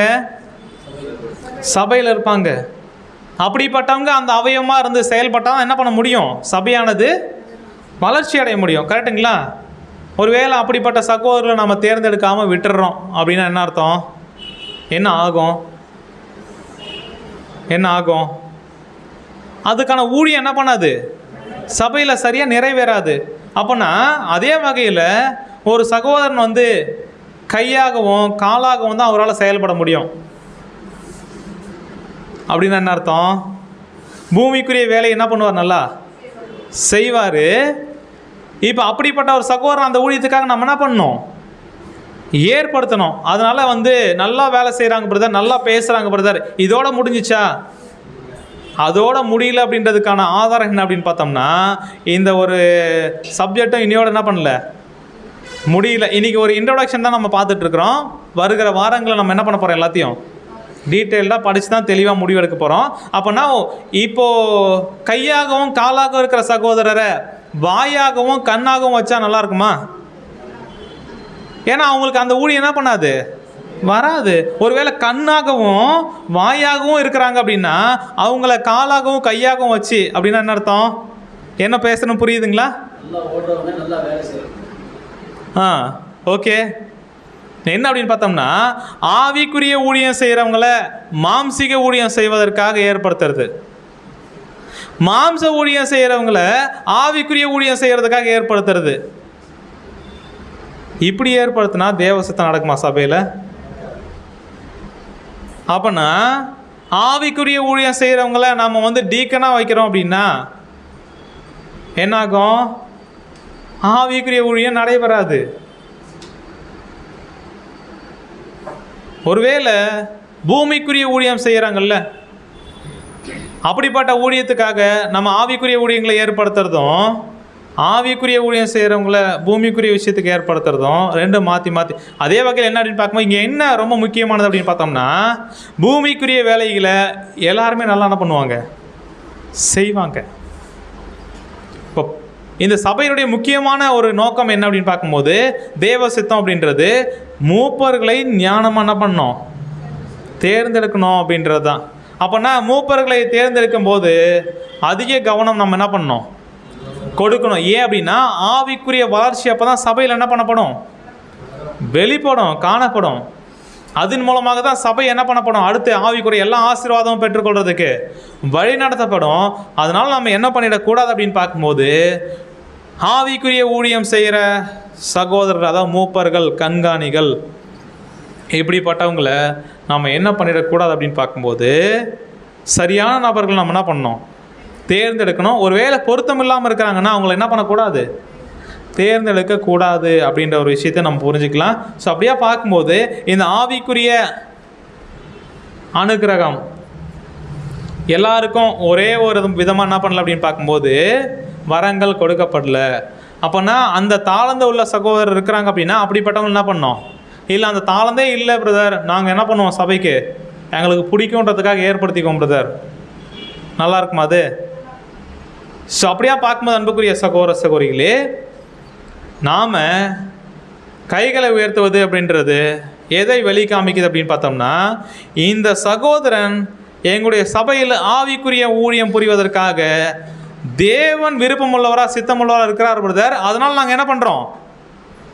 ஏற்படுத்துகிறோம் பிரதர். இல்லை இந்த சகோதரன் தேவன் வேண்டான்னு விருப்பப்படுறார் பிரதர், அதெல்லாம் நாங்கள் என்ன பண்ண மாட்டோம்? ஏற்படுத்த மாட்டோம். அப்படின்ற ஒரு விஷயத்தில் நம்ம என்ன பண்ணணும்? தெளிவாக இருக்கணும். அப்போ ஊழியக்காரர்களை நம்ம தேர்ந்தெடுக்கிறது அப்படின்னு பார்க்கும்போது எதை இது வெளி காமிக்குது அப்படின்னு பார்த்தோன்னா, சிஸ்டர் ஒரு 2-3 லைன் படிக்கலாம். மூப்பர்களையும் உதவிக்காரர்களையும் ஏற்படுத்தும் விஷயத்தில் மக்களின் ஜனங்கள் தங்களுடைய மனதை அறிந்து கொள்வதற்கு நாடுபடி அறிவிக்கப்படுகின்றனர். அவர்களில் சகோதரன் ஒருவரை உதவிக்காரனாகவோ அல்லது மூப்பனாகவோ வாக்களித்து தேர்ந்தெடுக்கும் காரியமானது அந்நபர் தேவனால் சுட்டி காண்பிக்கப்பட்டதுதான் அம்மூலியத்திற்குரிய தகுதிகளை உடையவராய் இருக்கிறார் என்று அவர்கள் நம்புவதை சுட்டி காட்டுகின்றதான் இருக்கிறது. போதும் சிஸ்டர். என்ன ஒரு விஷயம் அப்படின்னு பார்த்தோம்னா, மூப்பர்களையும் உதவிக்காரன் நம்ம ஏற்படுத்துகிற விஷயம் அப்படின்றது எந்த ஒரு விஷயத்தை நீங்கள் சரியாக புரிஞ்சிக்க அப்படின்னா, கர்த்தருடைய மனதை அறிந்து கொள்வதற்கு நம்ம என்ன பண்ணணுமா? நாடணுமா? மாறாக நம்முடைய மனசில் யார் இருக்கிறா, அதில் பிடிச்சவங்க பிடிக்காதவங்கன்னா ஏற்படுத்தக்கூடாது, பிடிச்சவங்கன்னா என்ன பண்ணணும்? ஏற்படுத்த. இப்படின்னு யார் இருக்கிறா அப்படின்றதுக்காக கிடையாது. கர்த்தருடைய மனதை என்ன பண்ணுங்க? போயிட்டு நீங்கள் அறிந்து கொள்ளுங்க. ஒரு சகோதரனுக்கு நம்ம தூக்குறோம் இல்லை தூக்காமல் போகிறோம் அப்படின்னா அதுக்கான காரணம் அந்த சகோதரன் வசனத்தின் பிடிக்காரன் அந்த தகுதி இருக்குது, அதனால் நான் என்ன பண்ணுறேன்? தூக்குறேன். தூக்கலை அப்படின்னா அப்படியோட தகுதி இல்லை, நான் தூக்காமல் விடுறேன். ஒருவேளை தகுதி இருக்குது, நான் தூக்க மாட்டேன், இது என்ன அர்த்தம்? கர்த்தருடைய மனதின்படி வசனத்தின்படி செய்யலை. இதையும் நம்ம என்ன பண்ணலாம் அப்படி புரிஞ்சுக்கலாம். அப்போ ஊழியக்காரர்கள் நம்ம தேர்ந்தெடுக்கிற ஒரு விஷயமாகுது. 2 விதமான ஊழியங்கள் அப்படின்றது நமக்கு தெளிவாக தெரியும். ஸோ எல்டர்ஸ் அண்ட் டீக்கன்ஸ், மூப்பர்கள் மற்றும் உதவிக்காரர்கள். இப்போ இந்த மூப்பர்கள் ஊழியம் அப்படின்றது இவங்களுடைய ஊழியம் சரியாக செயல்பட்டால் தான் சபையில் தேவன் எதிர்பார்க்குற மாதிரி வளரும் அப்படின்றதுக்கு ஏதாவது ஆதாரம் இருக்கா பிரதர் அப்படின்னு கேட்டால் என்ன சொல்லுவோம்? தேவன் ஏற்படுத்தின ஏற்பாடு மூப்பர்களை ஊழியக்காரர்கள் என்ன பண்ணணும்? அங்கீகரிக்கணும், ஏற்படுத்தணும். அதன் மூலமாக சபையில் ஊழியம் நடக்கணும். அப்படி நடக்கும்போது தான் சபை வளர்ச்சி அடையும். இப்படி தானே பிரதர் நீங்கள் சொல்லிகிட்டு இருக்கிறீங்க? வசனம் அப்படியா இருக்கா பிரதர் அப்படின்னா இருக்குங்களா? அந்த மாதிரி படிக்கலாங்களா? படிக்கலாம். வசனத்தை நல்லா கவனிங்க. எபேசியர் 4ஆம் அதிகாரம் 11, 12 வசனங்கள். எபேசியர் 4ஆம் அதிகாரம் 11 முதல். மேலும் நாம் அனைவரும் தேவனுடைய குமாரனை பெற்ற விசுவாசத்திலும் அறிவிலும் ஒருமைப்பட்டவர்களாகி கிறிஸ்துவுடைய நிறைவான வளர்ச்சி அளவுக்கு தக்க பூர்ண புருஷராகும் வரைக்கும் பரிசுத்தவான்கள் சீர்பொருந்தும் பொருட்டு சுவிசேஷ ஊழியத்தின் வேலைக்காகவும் கிறிஸ்துவின் சரீரமாகிய சபையானது பக்தி விருத்தி அடைவதற்காகவும். இப்போ நீங்க என்ன பண்ணலாம் அப்படின்னு பார்த்தோம்னா, கொஞ்சம் கவனிங்க வசனத்தை. நாம் எல்லாருமே என்ன பண்ணோம் அப்படின்னு பார்த்தோம்னா, தேவனுடைய குமாரனை பற்றும் விசுவாசத்தில் நம்ம என்ன பண்ணோம்? அவரை பற்றி அறிகிற அறிவில் ஒருமைப்பட்டவங்களாம் என்ன பண்ணோம்? அப்போ கிறிஸ்துவை பற்றி நம்ம என்ன பண்ணோம் அப்படின்னு பார்க்கும்போது, அறிகிற அறிவில் நம்முடைய விசுவாசத்தில் ஒருமைப்பட்டவங்களாக இருக்கணும். அதுக்கப்புறம் கிறிஸ்துவனுடைய நிறைவான வளர்ச்சி, கிறிஸ்து எப்படி ஒரு பூரண புருஷா ஒரு புது சிருஷ்டியாக வளர்ந்தாரோ அந்த மாதிரி அவர் மாதிரி நம்ம என்ன பண்ணோம்? வளர்ச்சி அடையும் நம்முடைய புது சிருஷ்டி. அடுத்தது பரிசுத்தவான்களை என்ன பண்ணோம்? சீர் பொருந்தப்படணும். பேரே என்னது? பரிசுத்தவான். பரிசுத்தவான் சீர் பொருந்த வேண்டிய அவசியம் இருக்குதா? பேர் என்னது? செயின்ட்டு. ஆமாம். என்னன்னு பார்க்கும்போது பெயர் சபையில் இங்கேயாவது பரிசுத்தவான்னு சொல்கிறோம், அங்கே என்ன அப்படின்னு பார்க்கும்போது செயின்ட்டு தான். அப்போ ஒரு செயின்ட் அப்படின்னால என்ன அர்த்தம்? புனிதர், பரிசுத்தவான். அந்த பரிசுத்தவான் சீர் பொருந்தணுமா? அவசியம் இருக்கா? அவசியம் இருக்கான்னு கேட்குறேன். ஸோ இப்போ என்ன அப்படின்னு பார்க்கும்போது கிறிஸ்துவனுடைய அந்த ஒரு பலியை விசுவாசிக்கிறதுமா நம்ம நீதிமான். பலியினால் உடன்படிக்கை பண்ணதால பரிசுத்தவான். இந்த பரிசுத்தவான் என்ன பண்ணி ஆகணும்? அடுத்தது சீர் பொருந்த பண்ணணும். அப்போனா சீர் பொருந்தது அப்படின்னா வெறும் பாவத்திலிருந்து மனம் திரும்புறதா? மாறாக தேவன் இதெல்லாம் சரின்னு கனப்படுத்துகிறாரோ, இதெல்லாம் ஒரு ஆவிக்குரிய வாழ்க்கையில் முக்கியம் சொல்கிறாரோ, அது எல்லா விஷயத்துலையும் இவர் என்ன பண்ணணும்? ஒரு வேளை சரியில்லாமல் இருந்தால் எல்லாத்தையும் சரி பண்ணணும். அதுக்கு சத்தியம் என்ன பண்ணப்படும்? சரி செய்யப்படும். அடுத்து என்ன பண்ணணும்னா, சுவிசேஷ ஊழியத்தினுடைய வேலை நடக்கணும் சபையில். அடுத்தது கிறிஸ்துவின் சரீரமாகிய சபையானது பக்தி விருத்தி என்ன பண்ணுமா? அப்போ எவ்வளோ வேலை சபையில் நடக்கணும்? முதல்ல ஒரு மனம், ஒருமை, இப்போ சத்தியத்துக்குள்ள ஒரே விசுவாசம், ஒரே நம்பிக்கையில் உறுதிப்பட்டவங்க என்ன பண்ணணும்? இருக்கணும். அதுக்கப்புறம் நிறைவான வளர்ச்சி, கிறிஸ்து மாதிரியே வளரணும். அதுக்கப்புறம் பூர்ண புருஷங்களாக ஆகணும். அதுக்கப்புறம் என்ன அப்படின்னு பார்க்கும்போது சீர் பொருந்தணும் பரிசுத்தவான்கள். அப்புறம் சுவிசேஷ வேலை என்ன பண்ணணும்? ஹார்வெஸ்ட் ஒர்க் என்ன பண்ணணும்? நல்லா நடக்கணும் சபையில். அடுத்தது சபையானது பக்தி விருத்தி அடையணும். இதெல்லாம் சரியாக நடக்கணும் அப்படின்னா என்ன தேவை? சபைக்கு என்ன தேவை அப்படின்றத வசனமே நமக்கு பதிலாக சொல்லுது. என்ன தேவை அப்படின்னு பார்த்தோம்னா, எபேசியர் 4:13 வசனம். எபேசியர் 4ஆம் அதிகாரம் 13 வசனம். அவர் சிலரை அப்போஸ்தலராகவும், சிலரை தீர்க்கதரிசிகளாகவும், சிலரை சுவிசேஷகராகவும், சிலரை மேய்ப்பராகவும், போதகராகவும் ஏற்படுத்தினாராம் தேவன். அப்போ தேவன் என்ன ஏற்பாடு பண்ணியிருக்காரு பிரதர்? எதை ஏற்படுத்தியிருக்கிறாரு? அப்போ அந்த ஏற்பாட்டின்படி இயங்கினா தான் சபை ஆசீர்வாதமாக இருக்குன்னு சொல்கிறீங்க இல்லையா? ஒரு சிலர் ஏற்படுத்தியிருக்கிறாராம். எதுக்காக அப்படின்னு பார்த்தோம்னா, இதுக்கு முன்னாடி படித்த அந்த 11ஆம் வசனம் 12ஆம் வசனம், இங்கே சொல்லப்பட்ட எல்லா ஊழியங்களும் சபையில் சரியாக நடைபெறணும் அப்படின்னா அதுக்காக தேவன் யாரை ஏற்படுத்தியிருக்கிறாராம்? அப்போஸ்தலர்கள், தீர்க்கதரிசிகள், சுவிசேஷகர்கள், மேய்ப்பர்கள், போதகர்கள், 5 வகையான ஊழியத்தை என்ன பண்ணுறாராம்? ஏற்படுத்திட்டாருங்களாம். இது ஆங்கிலத்தில் சொன்னால் உங்களுக்கு பழக்கப்பட்ட ஒரு பேர். உங்களுக்கு பழக்கப்பட்டது அப்படின்னா கன்னியாகுமரி, நாகர்கோயிலில் இந்த பேரை ஒருவேளை மாற்றி சொன்னீங்கன்னா உங்களுக்கு கோவம் வரும். என்னென்ன பேர் தெரியுங்களா? ஃபஸ்ட்டு என்னன்னு பார்க்கும்போது அப்போஸ்டல், அப்போஸ்தல ஊழியம் வரம் பெற்றவங்க, ஓகேங்களா? அப்போஸ்டல்ஸ். அடுத்தது என்னன்னு பார்க்கும்போது தீர்க்கதரிசி, ப்ராஃபட், தீர்க்க தரிசன வரம் பெற்றவர் அப்படின்னு யாரும் இருக்காங்களா? நிறைய பேர் இருக்கிறாங்க. சுவிசேஷகர், இவாஞ்சலிஸ்ட். இப்போ என்னன்னு பார்த்தோம்னா ப்ராஃபட்டு, இவாஞ்சலிஸ்ட்டு, அதுக்கப்புறம் மேய்ப்பர், பிஷப் இருக்காங்களா? பிஷப் இருக்கிறாங்க. அதுக்கப்புறம் போதகர், பாஸ்டர். இந்த பேர் அவங்களுக்கு என்ன வச்சுருக்கிறாங்களோ அதை சொன்னால் தான் அவங்க என்ன பண்ணுவாங்க, ஏற்றுக்குவாங்க. இவாஞ்சலிஸ்ட்டு, அதுக்கப்புறம் என்ன பார்த்தோன்னா ப்ராஃபட்டு, அதுக்கப்புறம் பிஷப்பு, அதுக்கப்புறம் பாஸ்டர்.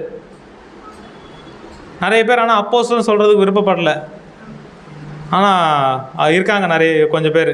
ஸோ அப்படியே பார்க்கும்போது இந்த வகையான நபர்களை ஏற்படுத்தியிருக்கிறாரா, இந்த வகையான ஊழியங்களை ஏற்படுத்தியிருக்கிறாரா தேவன்? அப்படின்னா இதெல்லாம் பேர் வச்சுக்கணுன்றதுக்காக தேவன் என்ன பண்ணல, ஏற்படுத்திக்கல. மாறாக அந்த ஒவ்வொரு பேருக்குள்ளேயும் என்ன இருக்கு, ஊழியம் இருக்கு. அந்த ஊழியத்தை செய்யக்கூடியவங்களுக்கு தான் அந்த பேர். கரெக்டுங்களா? ஒருவேளை அப்படியாக இல்லை அப்படின்னா அவங்களுக்கு என்ன பேர்? ஏதோ ஒரு பேர், கள்ள அப்போஸ்தலர்கள், கபடமுள்ள வேலையாட்கள். ஸோ என்ன ஒரு விஷயம் அப்படின்னு பார்க்கும்போது இந்த பெயர்களுக்குள்ள இருக்கக்கூடிய ஊழியம், தீர்க்கதரிசினா பழைய ஏற்பாடு புதிய ஏற்பாட்டில் அநேக தீர்க்கதரிசனங்கள் இருக்கு, அதை விலக்கி காமிக்கிறவராக இருப்பார். அடுத்து என்னன்னு பார்க்கும்போது சுவிசேஷகரா, சுவிசேஷ ஊழியம் எல்லாருக்கும் என்ன பண்ணுவார், போயிட்டு அறிவிக்கிறவரா, தனிப்பட்ட விதத்திலையும் சரி மீட்டிங்லேயும் சரி அறிவிப்பார்.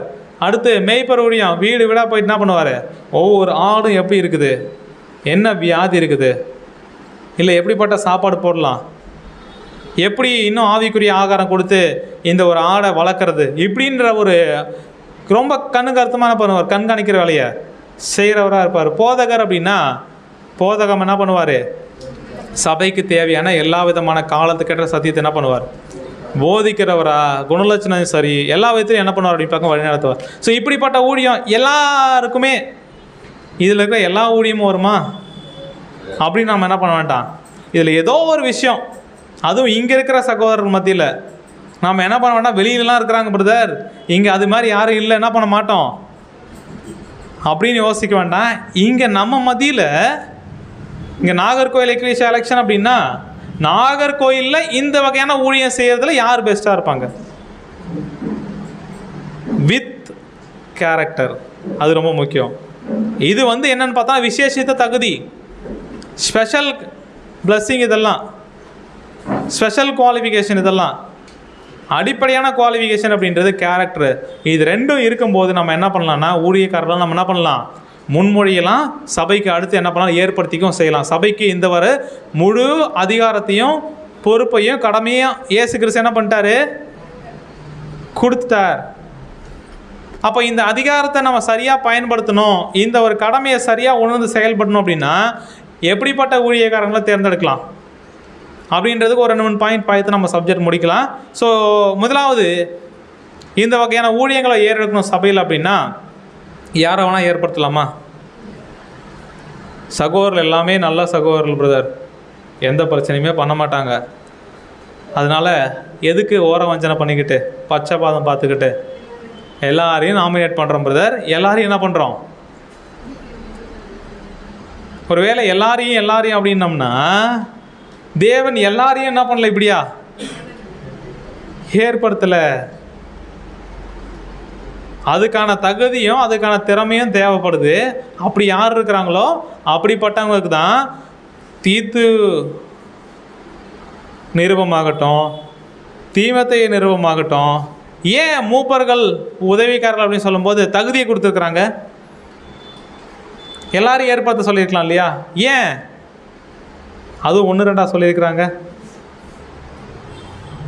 படித்தாலே கொஞ்சம் அப்புறம் படித்து முடிச்சோடனே தண்ணி என்ன பண்ணணும், குடிக்கணும், அந்த மாதிரி அவ்வளோ இருக்குது. என்னன்னு பார்த்தோம்னா ஏன் அப்படின்னு பார்த்தோம்னா அப்படிப்பட்ட ஒரு தேவையை வாஞ்சிக்கிறவராகவும் அதே வகையில் அப்படிப்பட்ட விஷயங்கள் தன்னுடைய வாழ்க்கையில் நடைபெறுவதற்கு பிரயாசப்படுறவராகவும் அதன் அடிப்படையில் வாழக்கூடியவராகவும் இருந்தார் அப்படின்னா அப்படிப்பட்ட ஊழியக்காரர் உண்மையாலுமே சபைக்கு ஆசீர்வாதமாக இருப்பார். தேவ சித்தம் நடைபெறுவதற்கு என்ன பண்ணுவார், சபைக்கு தேவையான எல்லா விதமான ஊழியங்களையும் ஏறெடுப்பார் அப்படின்ற ஒரு விஷயத்தை. அப்போனா ஊழியக்காரர்களை தேர்ந்தெடுக்கணும் முதல்ல எதை விஷயத்தை பற்றி நாங்கள் பார்க்கணும் அப்படின்னு பார்த்தோம்னா, இப்போ இவ்வளோ நேரம் புது சிருஷ்டியில் ஒழுங்குமுறைன்னு பார்க்குறோம் இல்லைங்களா, நாம் எல்லாருமே புதிய சிந்தை உள்ளவங்களாக இருக்கணும்னு பார்க்குறோம், மறுபடியும் பிறந்தவர்களாக இருக்கணும்னு பார்க்குறோம். அப்போது நம்மளை வழிநடத்தக்கூடிய ஊழியக்காரர்கள் எப்படி இருக்கணும், கண்டிப்பாக ஆவியினால் ஜெனிப்பிக்கப்பட்டு மறுபடியும் பிறந்தவர் என்ன பண்ணோம்? அப்போ ஆவியினால் ஜெனிப்பிக்கப்பட்டிருக்கிறாருன்னா அதுக்கான அடையாளங்கள் என்ன பண்ணோம்? வழியில் தெரியணும்.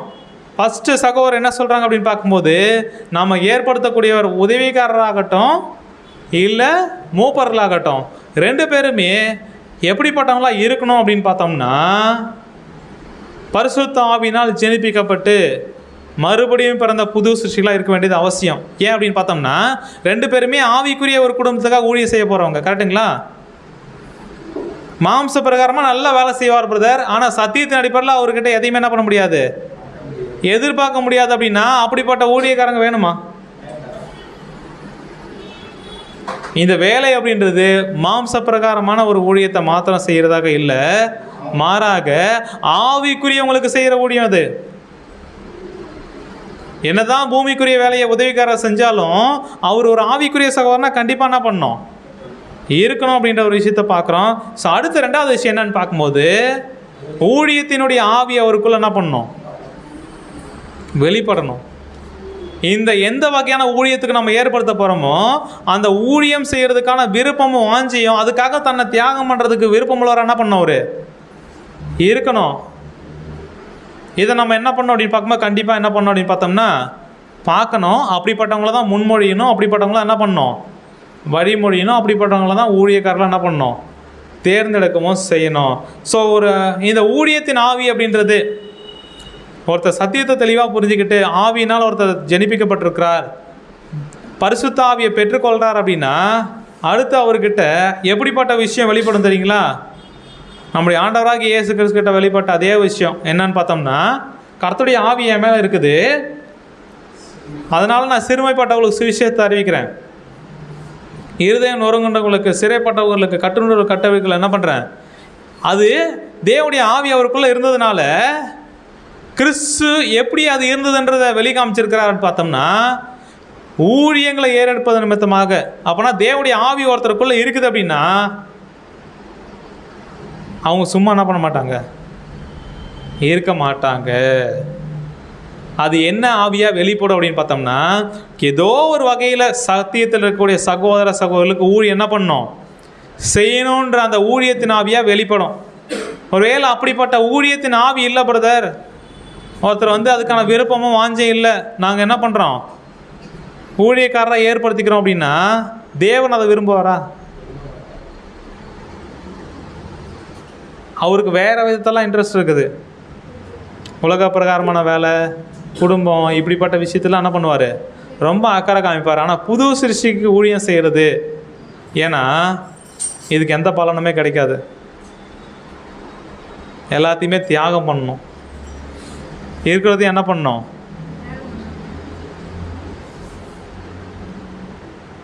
ஸோ அப்படின்னா இந்த இழக்கிறதுல தியாகம் பண்ணுறதுல ரொம்ப என்ன பண்ணுவார் அப்படின்னு பார்க்கும்போது ஆர்வம் உள்ளவராக இருப்பார். அதே வகையில் அந்த மூலமாக ஊழியத்தின் ஆவியவர்களும் என்ன பண்ணால் வெளிப்படும். ஸோ இப்படிப்பட்ட ஒரு கடமையும் பொறுப்பும் யாருக்கு இருக்குது அப்படின்னு பார்த்தோம்னா, நாம் தேர்ந்தெடுக்கக்கூடிய ஊழியக்காரர்கள் இருக்குது. ஸோ ஆவியினால் ஜெனிப்பிக்கப்பட்டவராக அவர் இருக்க வேண்டியது அவசியமாக இருக்குது. அதே வகையில் ஊழியத்தின் ஆவி அவர்கிட்ட என்ன பண்ணணும். ஸோ இப்போ என்னென்னு பார்த்தோம்னா, தேர்ந்தெடுக்கக்கூடிய ஊழியக்காரங்க எப்படிப்பட்டவங்களாம் இருக்கணுன்றதுக்கு ஒரு புல்லட் பாயிண்ட் மட்டும் நம்ம என்ன பண்ணுறோம், டீட்டெயிலாக நம்ம வருகிற வாரங்களில் படிக்கலாம். ஸோ அடுத்தது ஆவிக்குரிய வேலையை செய்கிறார் அப்படின்னா அவர் மந்தையை மேய்க்கிற ஒரு வேலை, அடுத்து மந்தைக்கு மாதிரியாக இருக்கிற வேலை. அப்படின்னா ஏற்ற கால சத்தியத்தை கொடுப்பாரு. மந்தைக்கு ஒரு வேலை பிரச்சனை அப்படின்னா சத்தியத்தின் நிமித்தமாக இதுதான் சொல்யூஷன், இதன் அடிப்படையில் தான் நம்ம என்ன பண்ணணும் முடிவெடுக்கணும் அப்படின்னு கைட் பண்ணுறவராக இருப்பார். அதே வகையில் ஏதாவது ஒரு ஆபத்து மந்தைக்கு வருது அப்படின்னா காப்பாற்றுறவராக என்ன பண்ணுவார், பிரதர் மேய்க்கிற வேலையை மட்டும்தான் பிரதர் செய்வோம், ஆனால் ஒரு சிங்கமோ இல்லை புலியோ இல்லை ஆடை கடிக்கிற வண்ணமா இல்லை ஓனாயோ ஏதாவது வந்துச்சு அப்படின்னா நாங்கள் பயந்து என்ன பண்ணுறோம், அதுக்கு ஓடிடுவோம் பிரதர். மந்தை எப்படி போனாலும் எங்களை அக்கறை. அப்படிப்பட்டவங்களை என்ன பண்ணக்கூடாது. ஸோ மந்தையை பாதுக்கு எப்படிப்பட்ட ஆபத்து வந்தாலும் விட்டுட்டு ஓடாமல் இருக்கிறவங்க என்ன பண்ண இருக்கணும். ஸோ அவர் தான் என்ன அப்படின்னு பார்க்க மூப்பர் அப்படின்னா ஆவிக்குரிய ஆகாரத்தை கொடுப்பாரு. அதே வகையில் மந்தையை பாதுகாக்கிற ஒரு விஷயத்தை என்ன பண்ணுவார், செய்வார். ஸோ இப்படிப்பட்ட ஒரு விஷயம். அப்படின்னா மேய்ப்பன் அப்படின்னா என்ன அர்த்தம்? மந்தையை மேய்க்கிறது, சாப்பாடு கொடுக்கறது, அதுக்கேற்ற வகையில் வழிநடத்துறது, அதுக்கப்புறம் எல்லா விதமான தீமையிலிருந்தும் பாதுகாக்கிற ஒரு வேலையை அவர் என்ன பண்ணணும், செய்யணும் அப்படின்ற ஒரு விஷயத்தை பார்க்குறோம். அப்போனா ஊழியக்காரர்களை யார் தான் ஏற்படுத்த போகிறா? நாம் தான் ஏற்படுத்த போகிறோம். அப்படி இருக்கிற ஊழியக்காரர்கள் என்ன பண்ணக்கூடாது அப்படின்னு பார்த்தோன்னா, மந்தையை இருமாப்பா ஆளுகிறவர்களாம் என்ன பண்ணக்கூடாது. நான் என்ன சொல்கிறேனோ அதான் என்ன பண்ணோம், மாறாக சத்தியம் இதை சொல்லுது, இதை தான் நீங்கள் என்ன பண்ணணும், செய்யணும். அப்படி சொல்கிறவராக இருக்கணும். தேவனுடைய விருப்பம் இதுவாக தான் இருக்குது, அதனால் நீங்கள் அதை தான் என்ன பண்ணணும், ஃபாலோ பண்ணணும். இப்படி தான் என்ன அப்படின்னு பார்க்கும்போது, அதிகாரம் செலுத்தக்கூடியவரா, ஆளுகை செய்யக்கூடியவரா என்ன பண்ணக்கூடாது, இருக்கக்கூடாது. அந்த அதிகார தோரணை, ஆளுகை, இப்படிப்பட்ட விஷயங்கள் சபைக்கு நல்லது கிடையாது. அப்போனா வேத வசனம் சத்தியம் இப்படியா சொல்லுது, அதனால் நம்ம அப்படி தான் என்ன பண்ணோம், செய்யணும். இப்படின்னு என்ன பண்ணுவாங்கன்னா, மந்தைக்கு மாதிரியாக இருந்து கண்காணிப்பு என்ன பண்ணுவாங்க, செய்வாங்க. இது ஒரு பக்கம் இருக்குது. சபையார் மூப்பர்களை ஆளுகை செய்ய முடியுமா? எப்படின்னா, ஸோ இருமாப்பா ஆளுகை செய்கிறது. ஊழியக்காரர்கள் மட்டும்தான் சபை மேலே இருமாப்பை வெளிப்படுத்த முடியுமா? சபையார் வெளிப்படுத்த முடியாதா ஊழியக்காரங்க மேலே? பண்ணலாமா பண்ணக்கூடாதா?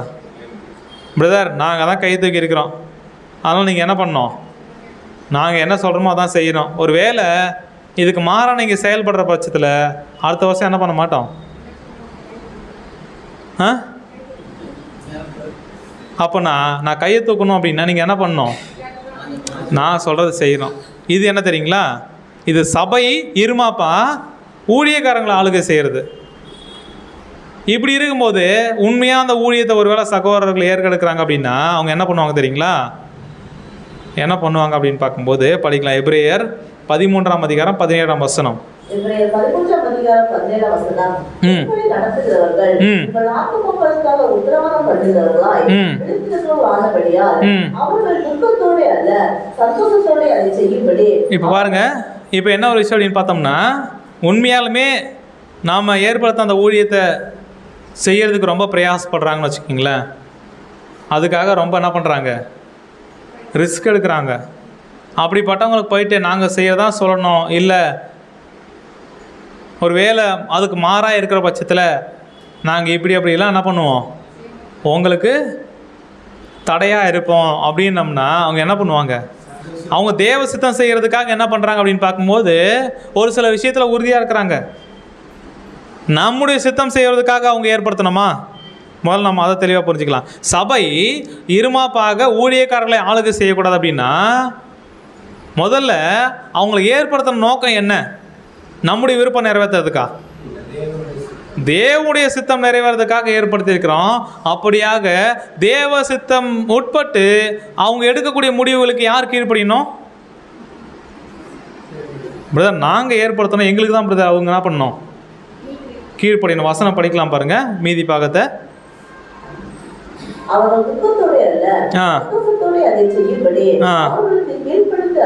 சரி, யாரு கீழ்ப்படியலாம்,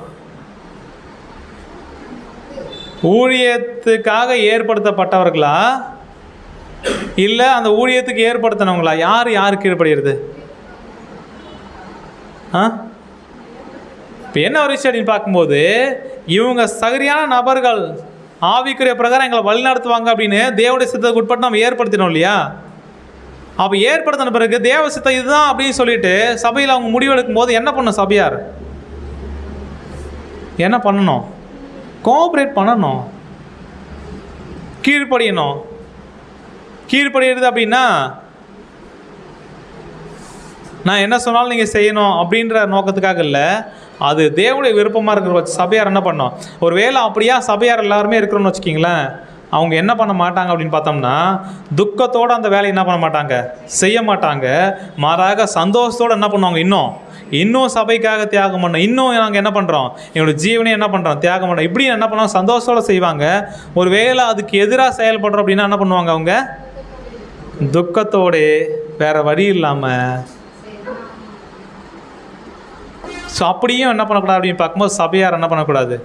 ஸோ அப்போனா 2 பேருக்குமே பாடம் இருக்குது. ஒன்று, மூப்பர்கள் ஊழியக்காரங்கள் சபையை துன்மார்க்கமாக ஆளுகை செய்கிறது இருக்குது, அதை பண்ணக்கூடாது.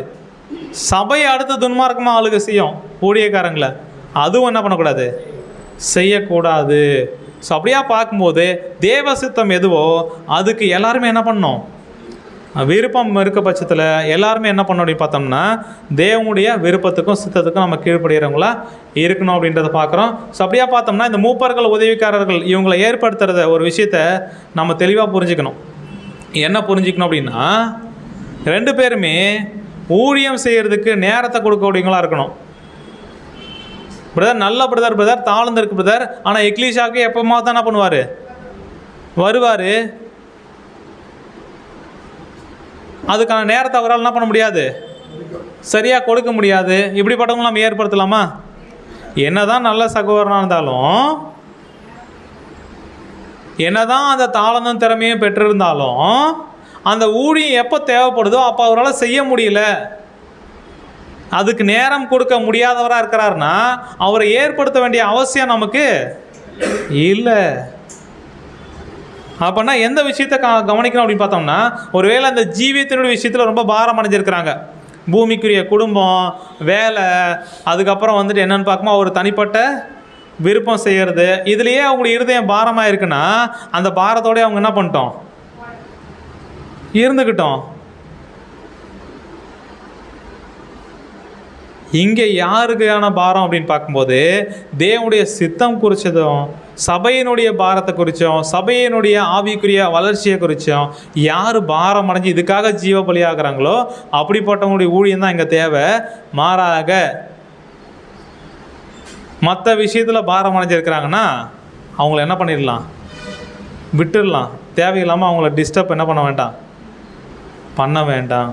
அப்போனா நாம் இருக்கக்கூடிய தேர்ந்தெடுக்கக்கூடிய ஊழியக்காரங்க எப்படியா இருக்கணும் அப்படின்னு பார்க்க இந்த கட்டிங் படிச்சிடலாம் சார். மூப்பர்கள் மற்றும் உதவிக்காரரை தேர்ந்தெடுத்தல். உதவிக்காராக தேர்ந்தெடுக்கப்படுபவர் ஊழியக்குரிய நேரம் ஒதுக்க முடிவதாகவும் மற்றும் வருங்காலத்தில் மூப்பராகுவதற்கு ஏதுவான சில திறமைகளை பெற்றிருப்பதாகவும் மற்றும் சபைக்கு ஊழியம் புரிவதற்குரிய விருப்பமுடையவராகவும் காணப்பட வேண்டும். இப்போ என்ன அப்படின்னு பார்க்கும்போது, இப்போ நம்ம ஊழியக்காரங்களை தேர்ந்தெடுக்கிறோம் அப்படின்னா அந்த ஊழியம் புரிவதற்கு நேரம் ஒதுக்கக்கூடியவங்களாம் என்ன பண்ணணும் கண்டிப்பாக. ஸோ அது மூப்பராகட்டும் உதவிக்காரராகட்டும், ஒரு வேளை அவருடைய வேலையே அதுதான் பிரதர், அதனால் அவரால் சண்டேவில் மட்டும்தான் வந்து கலந்துக்க முடியும் அப்படின்னா, அப்படிப்பட்ட சண்டேவனுடைய தேவை இருக்குது அப்படின்னா நீங்கள் என்ன பண்ணலாம். ஆனால் வாய்ப்புகள் இருந்தும் அதை நிராகரிக்கிறார், கட் பண்ணிவிட்டு வரலாம் இது வேண்டாம் அப்படின்னு. ஆனால் அப்பயும் என்ன பண்ணுறாருன்னா போய் அதில் மாட்டிக்கிறாரு, சிக்கிக்கொள்கிறாரு, பாரம் அடைகிறார் அப்படின்னா அப்படிப்பட்டவங்க என்ன பண்ண வேண்டாம். நம்ம ஊழியத்துக்கு ஏற்படுத்திக்கிட்டு தேவையில்லாமல் யார் ஒருத்தவங்க செய்கிறதுக்கு நேரம் இருக்கோ அப்படிப்பட்டவங்க என்ன பண்ணிக்கலாம், ஊழியக்காரெலாம் ஏற்படுத்திக்கலாம் அப்படின்ற ஒரு விஷயத்தை பார்க்குறோம். அப்போனா இந்த ஊழியம் செய்யக்கூடிய ஆவி ஒருத்தவங்களுக்குள்ளே இருக்குது அப்படின்னா அவங்க எப்படியாக வந்து தன்னுடைய இருதயத்தில் ஒரு சந்தோஷம் இருக்கும் அப்படின்னு பார்த்தோம்னா, எனக்கு ரொம்ப சந்தோஷம் எதனால் அப்படின்னு பார்த்தோம்னா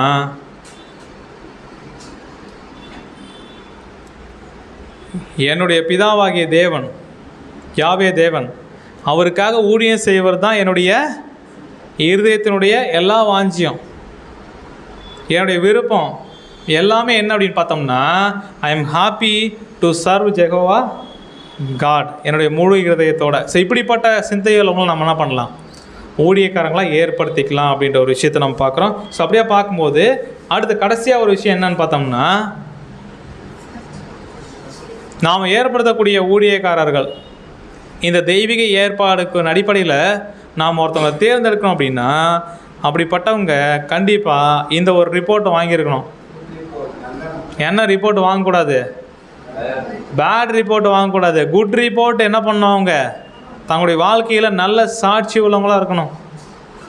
அது ஆவிக்குரிய ஊழியம் செய்கிறவங்களாக இருந்தாலும் சரி, மாம்ச பிரகாரமாக நமக்கு ஊதியம் செய்ய போகிறவங்களாக இருந்தாலும் சரி, நல்ல சாட்சி பெற்றிருக்கிறவங்களாம் இருக்கணும். மூப்பர்களை பற்றி சொல்லும்போது அவன் நிந்தனையிலும் பிசாசின் கண்ணியிலும் விழாதபடிக்கு புறம்பானவர்களாக நற்சாட்சி என்ன பண்ணணும், நற்சாட்சி. அதுதான் மூப்பர்களுக்கான தகுதிகளில் எக்கச்சக்கமாக நம்ம பார்க்குறோம். ஒரே மனைவி, குற்றம் சாட்டப்படக்கூடாது,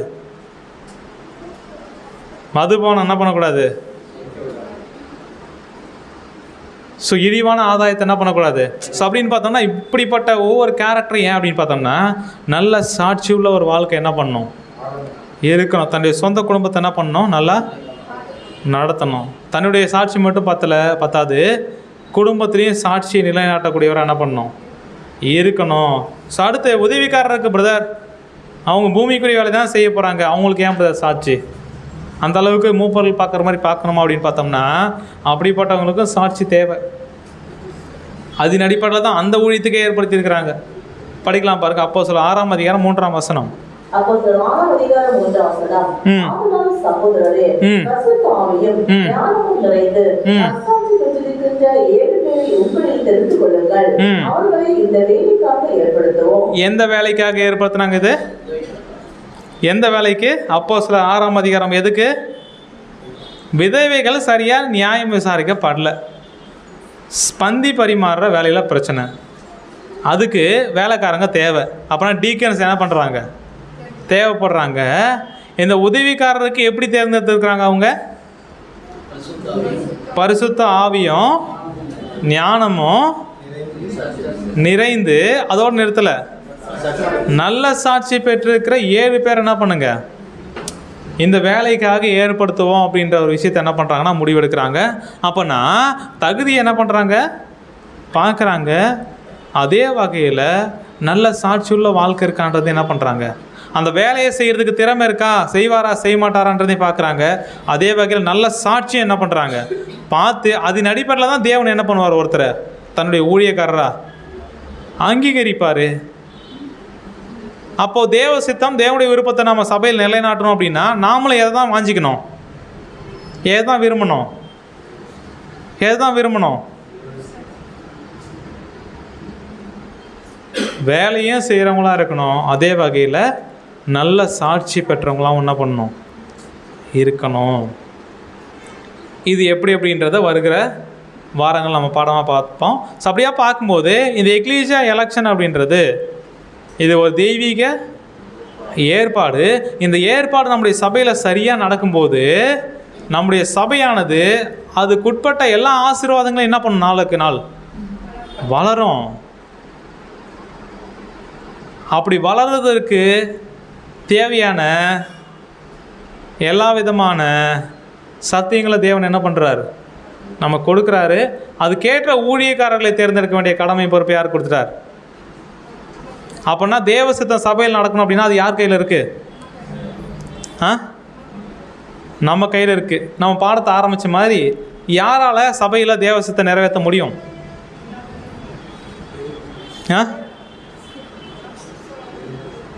எல்லாருமே உறுதியாக சொல்லலாமா? பிரதர், தேவ சித்தம் எங்களுடைய சபையில் நிறைவேறதற்கு வெளிப்படுவதற்கு கண்டிப்பாக என்னுடைய சுய சித்தத்தை நான் என்ன பண்ணுவேன், மறிக்க செய்வேன். மாறாக தேவ சித்தம் மாத்திரம் தான் என் மூலமாக என்ன பண்ணும். அப்போனா யார் ஒருத்தர் தன்னுடைய தனிப்பட்ட வாழ்க்கையில் தேவ சித்தம் அனுதினம் நடக்கிறதுக்கு பிரயாசப்படுறாரோ அப்படிப்பட்டவரால் தான் சபையிலையும் அடுத்த உலகத்துலேயும் எல்லா இடத்துலையும் தேவ சித்தம் நடக்கிறதுக்காக என்ன பண்ணுவார், இசைந்து கொடுப்பார். அவரால் தான் சரியாக என்ன பண்ண முடியும், தேவ சித்தத்தை வெளிப்படுத்தவும் முடியும். ஸோ அப்படி பார்க்கும்போது நாம் எதுக்காக பிரயாசப்படலாம் அப்படின்னு பார்த்தோம்னா தேவ சித்தம் தனிப்பட்ட வாழ்க்கையில் நமக்கு என்ன பண்ணணும், நம்முடைய வாழ்க்கையில் நடைபெறணும். அதே வகையில் சபையிலையும் நடக்கணும். அப்படி நடக்கணும் அப்படின்னா அதுக்கு எது ஆதாரம்னு பார்த்தோம், எது நம்ம எடுக்கக்கூடிய முடிவுகள் சரியானது அப்படின்றது எதை வச்சு தான் நம்ம முடிவு பண்ண முடியும். வேத வசனம் சரின்னு அங்கீகரிக்கிற பட்சத்தில் அதுக்கு எந்த அளவுக்கு நாம் ஒப்பு கொடுக்குறோமோ அதை சார்ந்து அதன் அடிப்படையில் தேவ சித்தம் நம்முடைய சபையில் என்ன பண்ணும், நிறைவேறும், வெளிப்படும் அப்படின்ற ஒரு காரியத்தோட இந்த நாளுக்குரிய பாடத்தை நாம் நிறைவு செய்யலாம். பொறுமையோடு கேட்டவங்களை தேவன் தாமே ஆசீர்வதிப்பாராக. ஆமீன்.